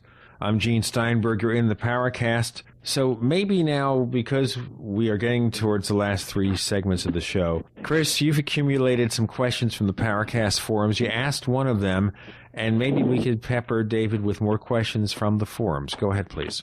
Well, actually, David's actually done a good job answering several of the questions. The only one I haven't really asked and pressed David on was the whole telepathic connection that some witnesses have described when they lock eyes with these creatures.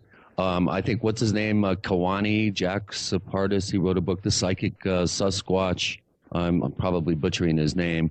But I seem to remember reading the book years ago. I seem to remember from it that there, in his mind, that there is a fairly intriguing body of evidence that would suggest that these creatures do have some sort of psychic abilities, and that some people have been impacted by this. Have you run across this particular element in your research? Yeah, sure. And in fact, there's a woman in Wisconsin who's written a book or two about Bigfoot, and I think one of them's called Backyard Bigfoot or something like that. And she claims to have had something of a psychic relationship with this Bigfoot who, in the winter, would come by her remote house in the woods of Wisconsin and leave footprints, and that she had, something of a psychic relationship with him. And that's all fine. I feel that people have psychic relationships with all kinds of animals, and that's always fascinating. There's no reason why people couldn't have some psychic connection with Bigfoot, too. Bigfoot, in my mind, he's curious about humans, and he's not really a threat. Even though there are stories of Bigfoot attacking people, even people being killed by Bigfoot. In the Himalayas, I can tell you that the whole concept of Yetis, seeing a Yeti, having some encounter, it's a subject that's very uncomfortable to the people there. They don't want to see a Yeti. They feel it's terrible luck. Even to talk about Yetis is bad luck. People are reluctant to really discuss it in great detail. It's a subject that you should avoid, really.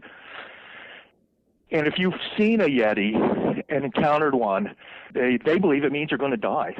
So it's not something you want to have happen to you. That said, people do still encounter Yetis as we get more and more people are modernized and they forget these, say, superstitions in a sense about Yetis, and they will talk about it more, I think. But really, ultimately, what I've concluded is that they're animals. They're super strong. They've got incredibly keen senses. They know to avoid people if they can, but still, they're curious about people. And a lot of the stories that are in my book are of Yeti and Bigfoot peeping Toms. This is what happened here in Arizona, and where I'm speaking right now, on the White Mountain Apache Reservation in 2005. This family there, they were Apache Indians, they called the police because this peeping Tom was looking in their window and watching them in their bedroom and stuff. And then when the Apache police arrived at these people's cabin, and people do live in remote areas of the forest there, and it's a giant forest, and it was a woman who saw it, when she arrived, there was this Bigfoot that was there at these people's cabin, and this Bigfoot was skulking around. He was this peeping Tom looking in their window, and the policewoman saw him right there in the headlights. And she filed a report. This got in the news here in Arizona, became even national news. And the witnesses in this case were this Apache family, but also this policewoman. But also, like in the DuPont monster case in Illinois, what brought the Bigfoot into the vicinity where people having these close encounters was ultimately sex. And Bigfoot, people were having sex in their cars or in the White Mountain thing in their bedroom, and Bigfoot wanted to see, what he was missing or what was going on. So not only his hair is kinky then, huh? I couldn't resist. So I don't know. Well, I'd be interested to hear what you think about this, Nick. So many of the British with 40 and Times and things like that, and the mystery black cats of England and stuff like that. Do you think that Bigfoot has got the ability to sort of appear and disappear at will? I've done a lot of research into Bigfoot reports in Britain, and it often surprises people to learn that there's actually a tremendous number of reports. Now, if you go back to the 1400s, they're very much described as like wild men of the woods type stories, in the sense that I won't say they look like human beings, but they look more like a hair-covered human than they do a giant ape. Now, if you sort of go forward to the present day, we actually do get a lot of reports that would fit into like a classic Bigfoot category from Britain. Now, bear in mind, Britain, the whole country of England, Scotland, and Wales, is actually, the combined square mileage is smaller than the state of Texas, and yet the population is a full 20% of the entire American population. So in other words, for a small country, Britain's heavily populated. And one of the problems with Bigfoot in Britain is you could argue that it's seen too frequently. And for creatures that are described as being sort of 7 foot tall in the British Isles, we would have to see colonies of these creatures, but we only ever see them solitary. And we don't see evidence of what would have to be massive feeding activity to sustain a 7 foot tall, 300-400 pound creature on a daily basis. And that's one of the problems in Britain. And we also get a lot of reports of Bigfoot just vanishing from sight in Britain or haunting places like old bridges, crossroads, which is something you typically see in countless paranormal type stories. So, you know, whereas I think there's a good argument for saying things like the Yeti and the orang pendek of Sumatra are flesh and blood animals, I'm less inclined to think that's the case in Britain. I think Bigfoot in Britain is not just weird. Bigfoot in Britain is like too weird. Well, I agree with you there that, Bigfoot in Britain seems to be quite an anomaly. And I've heard, there are some stories of Bigfoot. There's kind of one area, where is that, where people sort of see it? But in my mind, there's not really, some large amount of stories of Bigfoot in the UK. That would be surprising to me. Yeah, I mean, I actually wrote a book on this called Man Monkey, which was a study of a famous case in central England, which the reports kicked off in the late 1800s and continue to this day at this one particular bridge which runs over a canal, a large bridge that runs over a canal in England. There have been countless sightings there of this weird creature with glowing silvery eyes, and it has more of like a paranormal phantom aspect to it than it does anything flesh and blood. I'll tell you what, we'll get into more of that, Nick, in our next section. We have David Hatcher Childress. His book is called Yetis, Sasquatch, and Hairy Giants. The co-hosts are Chris O'Brien and Nicholas Redfern. I'm Gene Steinberg. You're in the Paracast.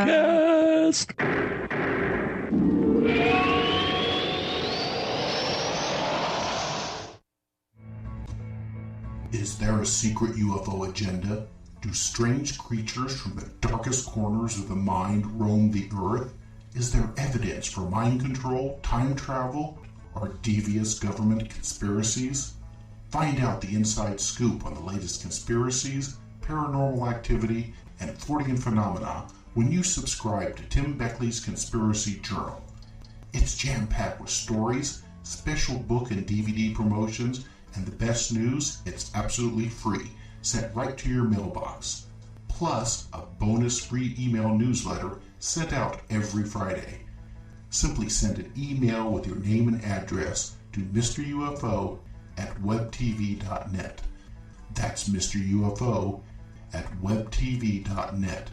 Find out what they don't want you to know.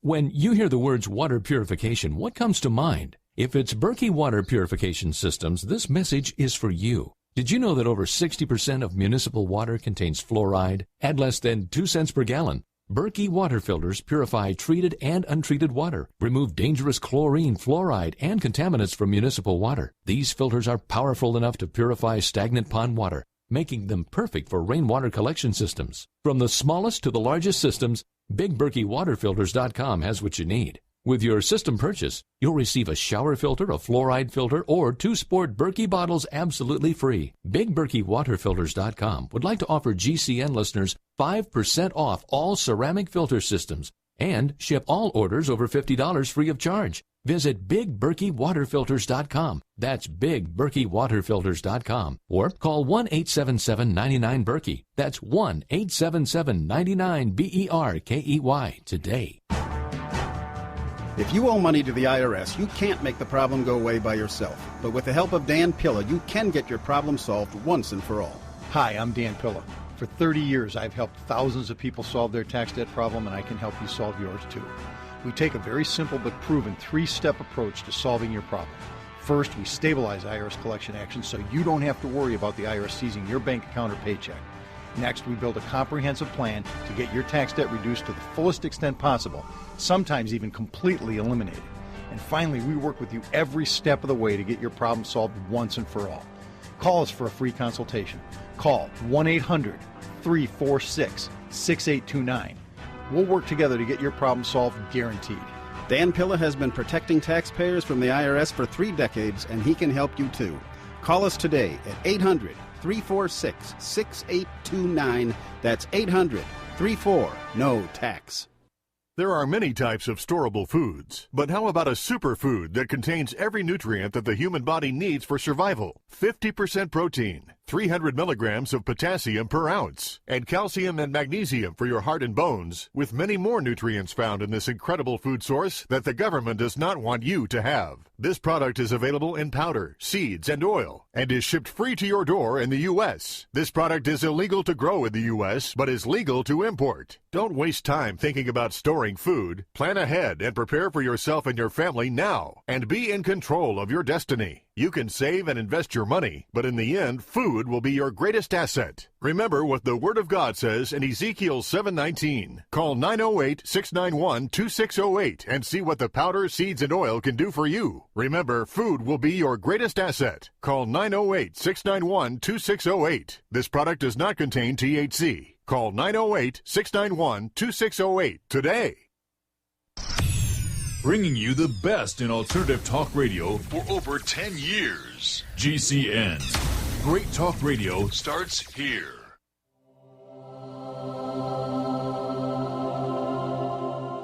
This is the Paracast. You never know what's going to happen next. Ladies and gentlemen, I will not comment on the rather lame effort of our co-hosts in the previous section to vocalize the Paracast. Because if I were to do it, it would be worse. And we're not going to ask David. By the way, David, that's a new thing with guests now. You have to vocalize on the air. Yeah, you got to sing, David. Let me try it. Paracast. There you go. All right, we'll record that and sell it and keep the profits. David Hatcher Childress is author of Yetis, Sasquatch, and Hairy Giants. The co-hosts are Chris O'Brien and Nicholas Redfern. I'm Gene Steinberger in the Paracast. Since we got into that touchy subject of paranormal Bigfoot, so that takes us back to this other kind of creature, the Mothman. Is the Mothman some kind of winged Bigfoot, David? You know, that's interesting. And one of the old issues of our magazine, which is called World Explorer, one of the articles was about Bat Squatch, which was also out of Washington State, a kind of Mothman type story of a winged Bigfoot kind of guy who had, say, the Mothman characteristics as well as that of Bigfoot. And he had pointed ears, too. Yeah, pointed ears and things. Bat Squatch is what the newspapers, called him. Well, if he has pointed ears, he's actually Spock Squatch. Yeah, Spockwatch, yeah, that's right. The whole concept of flying humanoids and winged people, Mothmen, people, humanoids flying, giant bats for that matter. I mean, that was a fascinating subject and one that deserves its own book. With stuff like that is pretty paranormal, I would say. And so once you do cross the line from, gorillas and orangutans and hairy ape men in Sumatra or the Himalayas or even the United States, when you get these flying critters, Mothman type of stuff, you're really looking, I think, at something that is totally paranormal. And it's interesting to think with Mothman, too, he's often said to be this harbinger of death, like a Yeti. And what I was just talking about earlier, how in the Himalayas it's very, very bad luck to see a Yeti, and it means you're going to die.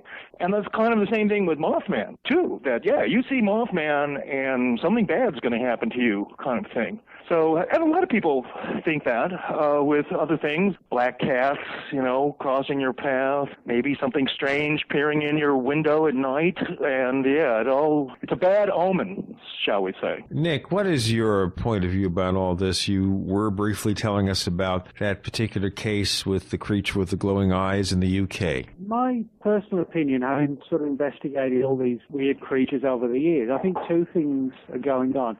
One, I think some of them are definitely flesh and blood animals that science hasn't recognized or categorized yet. But I think others are paranormal, but of course that depends how we define what the paranormal might be. You know, is it something truly supernatural, or is it an aspect of science that we don't necessarily fully understand yet, and that we call it paranormal because that's the only way we can describe it. But I think what does happen sometimes is that there's a tendency when we're investigating strange creatures that for many researchers it's an either-or thing. You know, you're either classed as the researcher who believes these are paranormal, or you're the nuts and bolts flesh and blood guy. And I think that's a mistake. I think sort of a fatal mistake. In reality, I think, as I said, there's several things going on. And just because Bigfoot's, you know, or the Yeti in the Himalayas appears to be a very definite flesh and blood animal, and I would say that again for the Orang Pendek in Sumatra, the fact that we also get paranormal qualities for some cases, I don't think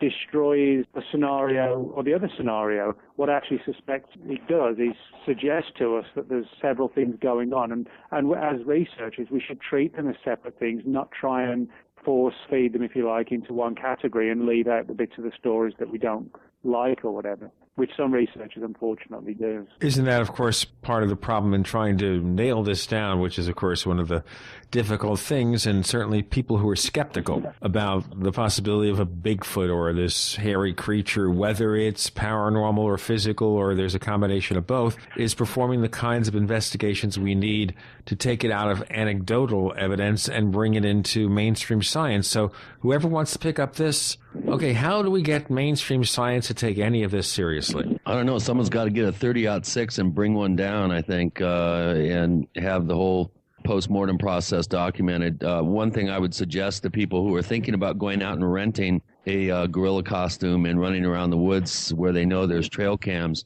I would be very careful. I'll bet you there's some good old boys out there that would just love to bring one down just to kind of get their 15 minutes of fame and probably a lot of money for this. I think David brought up a really good point about trail cams and the proliferation of cell cams. Obviously, the handy cam recorders have come down in price. I think we're going to see more and more visual evidence of these things, and hopefully real good quality evidence that would give enough data, I think, for an optical examination by science to determine, obviously, if it's a hoax or real, and if it is real, start the process of determining what we're dealing with here scientifically. I know a lot of people on the forum absolutely don't buy into the whole concept of crypto creatures such as Bigfoot running around. I think David brought up a really good point about the proliferation, or whatever that word is. Everybody's got a cell cam. Yeah, everybody's got a cell cam now. The handy cams have come way down in price. I think we're going to see more and more visual evidence. This obviously would be a place for science to get involved, to analyze some of these videos, determine if they're real, and if they are real, what we're dealing with. Obviously, bringing one down, finding the remains of one, having physical evidence would be the holy grail in this scenario. But I think that's where it's got to start. It's almost like you have to prove that something is, you have to disprove a negative in order to get science involved, just like in UFOs, just like in hauntings, and other subjects that science tends to hold its nose around. But that would be, I think, the most logical place where this whole thing is going scientifically. Well, I agree with you there that, what I predict is going to happen is there's going to be more and more and more photos of Bigfoot, video footage of Bigfoot. YouTube is going to have more and more quickie videos of Bigfoot. Some of these videos are fascinating. Some are just jokes or hoaxes. But we're going to see more and more of that. And it's because cameras are ubiquitous. And the same thing's kind of happening with UFOs, too. More and more people are carrying cameras and video footage, and therefore we'll get more good footage, daylight footage and stuff of UFOs. The idea that we're going to actually get a live Bigfoot on TV or something like that, and that some press conference is going to occur like last year, which was a total hoax, but where someone says, yeah, here's the dead Bigfoot, we've got it. Hopefully something like that will happen one day. it's kind of sad, and this is a controversial part of the whole Bigfoot stories. Is it okay to go out and shoot a Bigfoot? I mean, is that murder? And that's just, there's already people who are campaigning against that. I mean, Bigfoot needs to be saved. We shouldn't have people running around with guns looking for Bigfoot. And even that would be a strange sort of thing that might happen in the future, where suddenly Bigfoot is a protected animal, and the government has to declare him, as protected. No one is allowed to shoot Bigfoot. Something like that. That right there would be tantamount to the government admitting that, yeah, these creatures are out there. And I think that's a big step for them. And it's what I've kind of gathered talking to people, and the encounters that they claim they've had with rangers and stuff, where rangers have basically acknowledged to them that, yes, we know these animals are out there. Yes, we want to leave them be. Please don't go, hunting Bigfoot during hunting season or something like that. And I think it is hunters who do encounter Bigfoot. And a number of stories are people have weapons with them, and they actually could shoot and kill a Bigfoot. But when the time comes, they can't do it. I'll tell you what, whether it's be nice to Bigfoot or whatever, we'll get to that in the next section. David Hatcher Childress, author of Yetis, Sasquatch, and Hairy Giants. The co-hosts Nick Redfern and Chris O'Brien. I'm Gene Steinberger in the Paracast.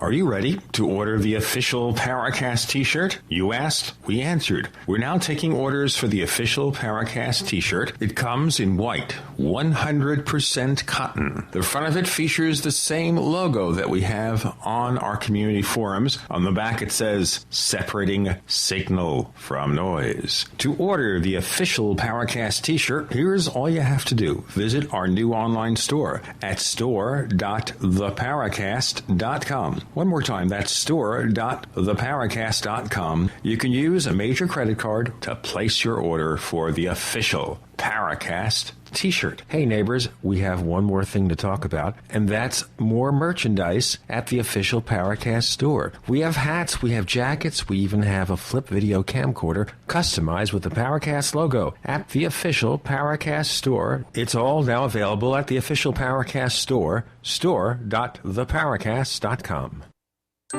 If you're a regular listener of this station, then disaster survival is vitally important to you and your family. Long-term food storage, water filtration, emergency food preparation, and quality survival products are not just talk topics, but a way of life. We strongly believe in being prepared for any emergency. We are foodandwaterstore.com, owned and operated by people who are into emergency preparedness. And because we are preppers like you, we own and use the products we offer. You'll find quality name brand proven products like Global Sun Ovens, Wonder Mill Flour Mills, Mountain House Foods, Seychelles and Berkey water filters, and many more, plus videos and articles at foodandwaterstore.com. 90% of our customers are return customers because of our low prices and excellent customer service. We still believe the customer is always right. Discover what your family needs to weather any storm at foodandwaterstore.com or call 1-877-773-7123. Foodandwaterstore.com, helping you prepare for the storms of life.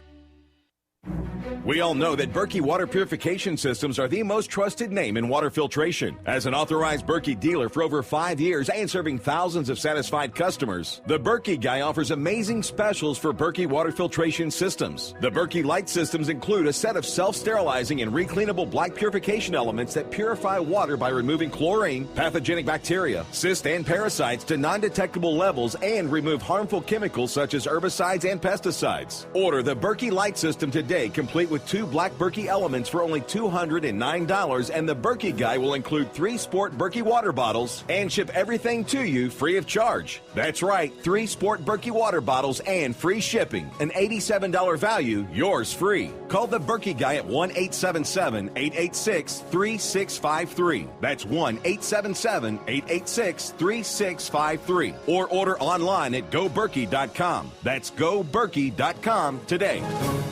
Global meltdowns, massive unemployment, endless wars, a new currency crisis, financially and morally bankrupt. A great and terrible storm is approaching. So what's the best way to get ready, to get prepared for hard times ahead? Introducing Off the Grid News, a weekly newsletter for independent patriots who want practical advice on how to survive and prosper in an increasingly dangerous world. It's the best way to get a black belt in emergency preparedness, survival skills, and off-the-grid living. Off the Grid News is fiercely independent, all about self-reliance and packed with helpful information on survival gardening, food preparation, alternative energy, herbal medicines, privacy and security, as well as God, gold, and guns, with absolutely no apologies. And the best part, this $100 a year service is now free of charge for our listeners. That's right, free for our listeners who sign up at offthegridnews.com. That's offthegridnews.com. You can sign up free at offthegridnews.com. offthegridnews.com.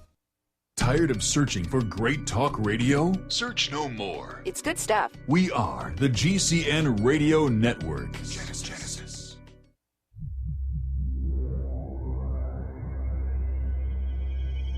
You've entered another dimension. You've entered the Paracast.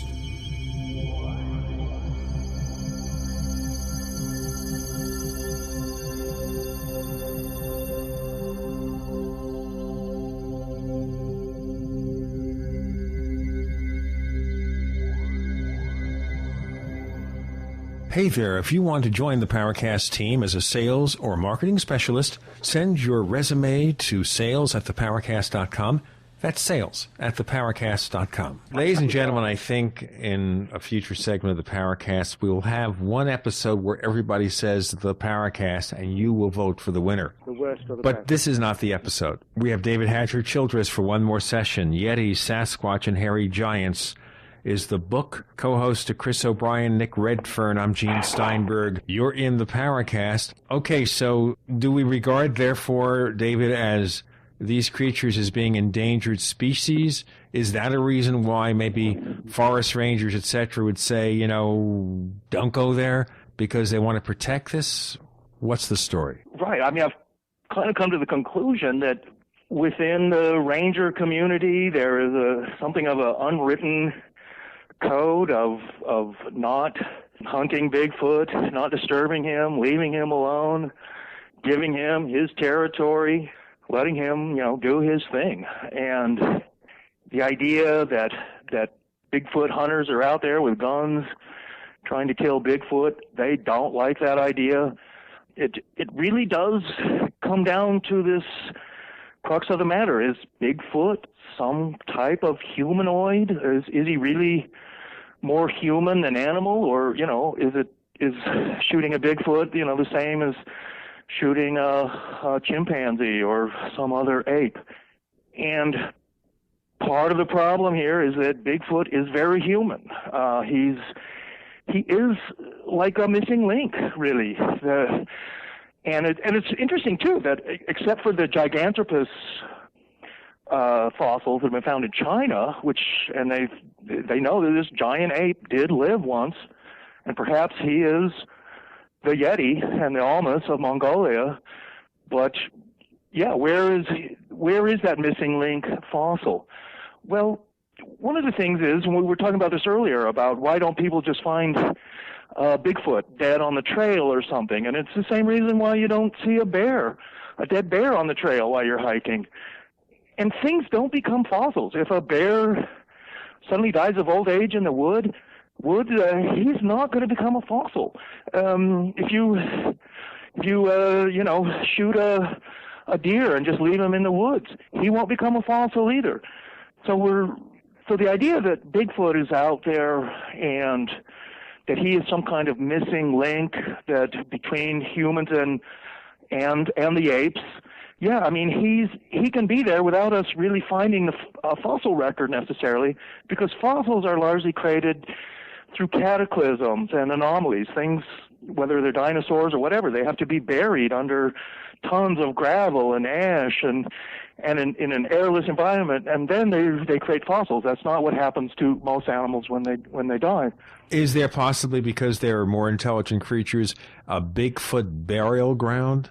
I'm not being silly. This is a question. Yeah, no, right. No, exactly. And I mean, that's it. They are intelligent that way, and they are partly human, I believe, in the sense that they do things like a human. They have sort of families. They would maybe bury the dead and have some. I don't think there's some big Bigfoot burial ground up in Washington that all the Bigfoot go to, but within their tribe, as you might call it, yeah, they would bury the dead if something happened. Even have their own weird Bigfoot funeral. I don't know, but in those ways they would act more like humans rather than just complete animals. They really are partly human. They have intelligence. They want to know. They're very curious. And from what I've gathered with Bigfoot stories, Bigfoot wants to know what we're doing. He's afraid of us. He doesn't want to really come into the cities and stuff. He knows that that's not his place. But people who live in remote forested areas, it's quite possible that they'll be visited by Bigfoot, and Bigfoot's curious about them. He wants to know what they're doing. I know this is kind of like a hypothetical question, but as we've touched on this angle about these creatures potentially being semi-human or part human, what do you think the legal ramifications would be if these creatures were found to be related to us? I mean, could it potentially stop logging, the huge logging companies, because we're actually talking about the habitat of a type of human being that we'll be cutting down? It'd be the same as, chopping down somebody's backyard, in theory, if they had legal rights as a type of human. I mean, do you think the legal issues might have a bearing upon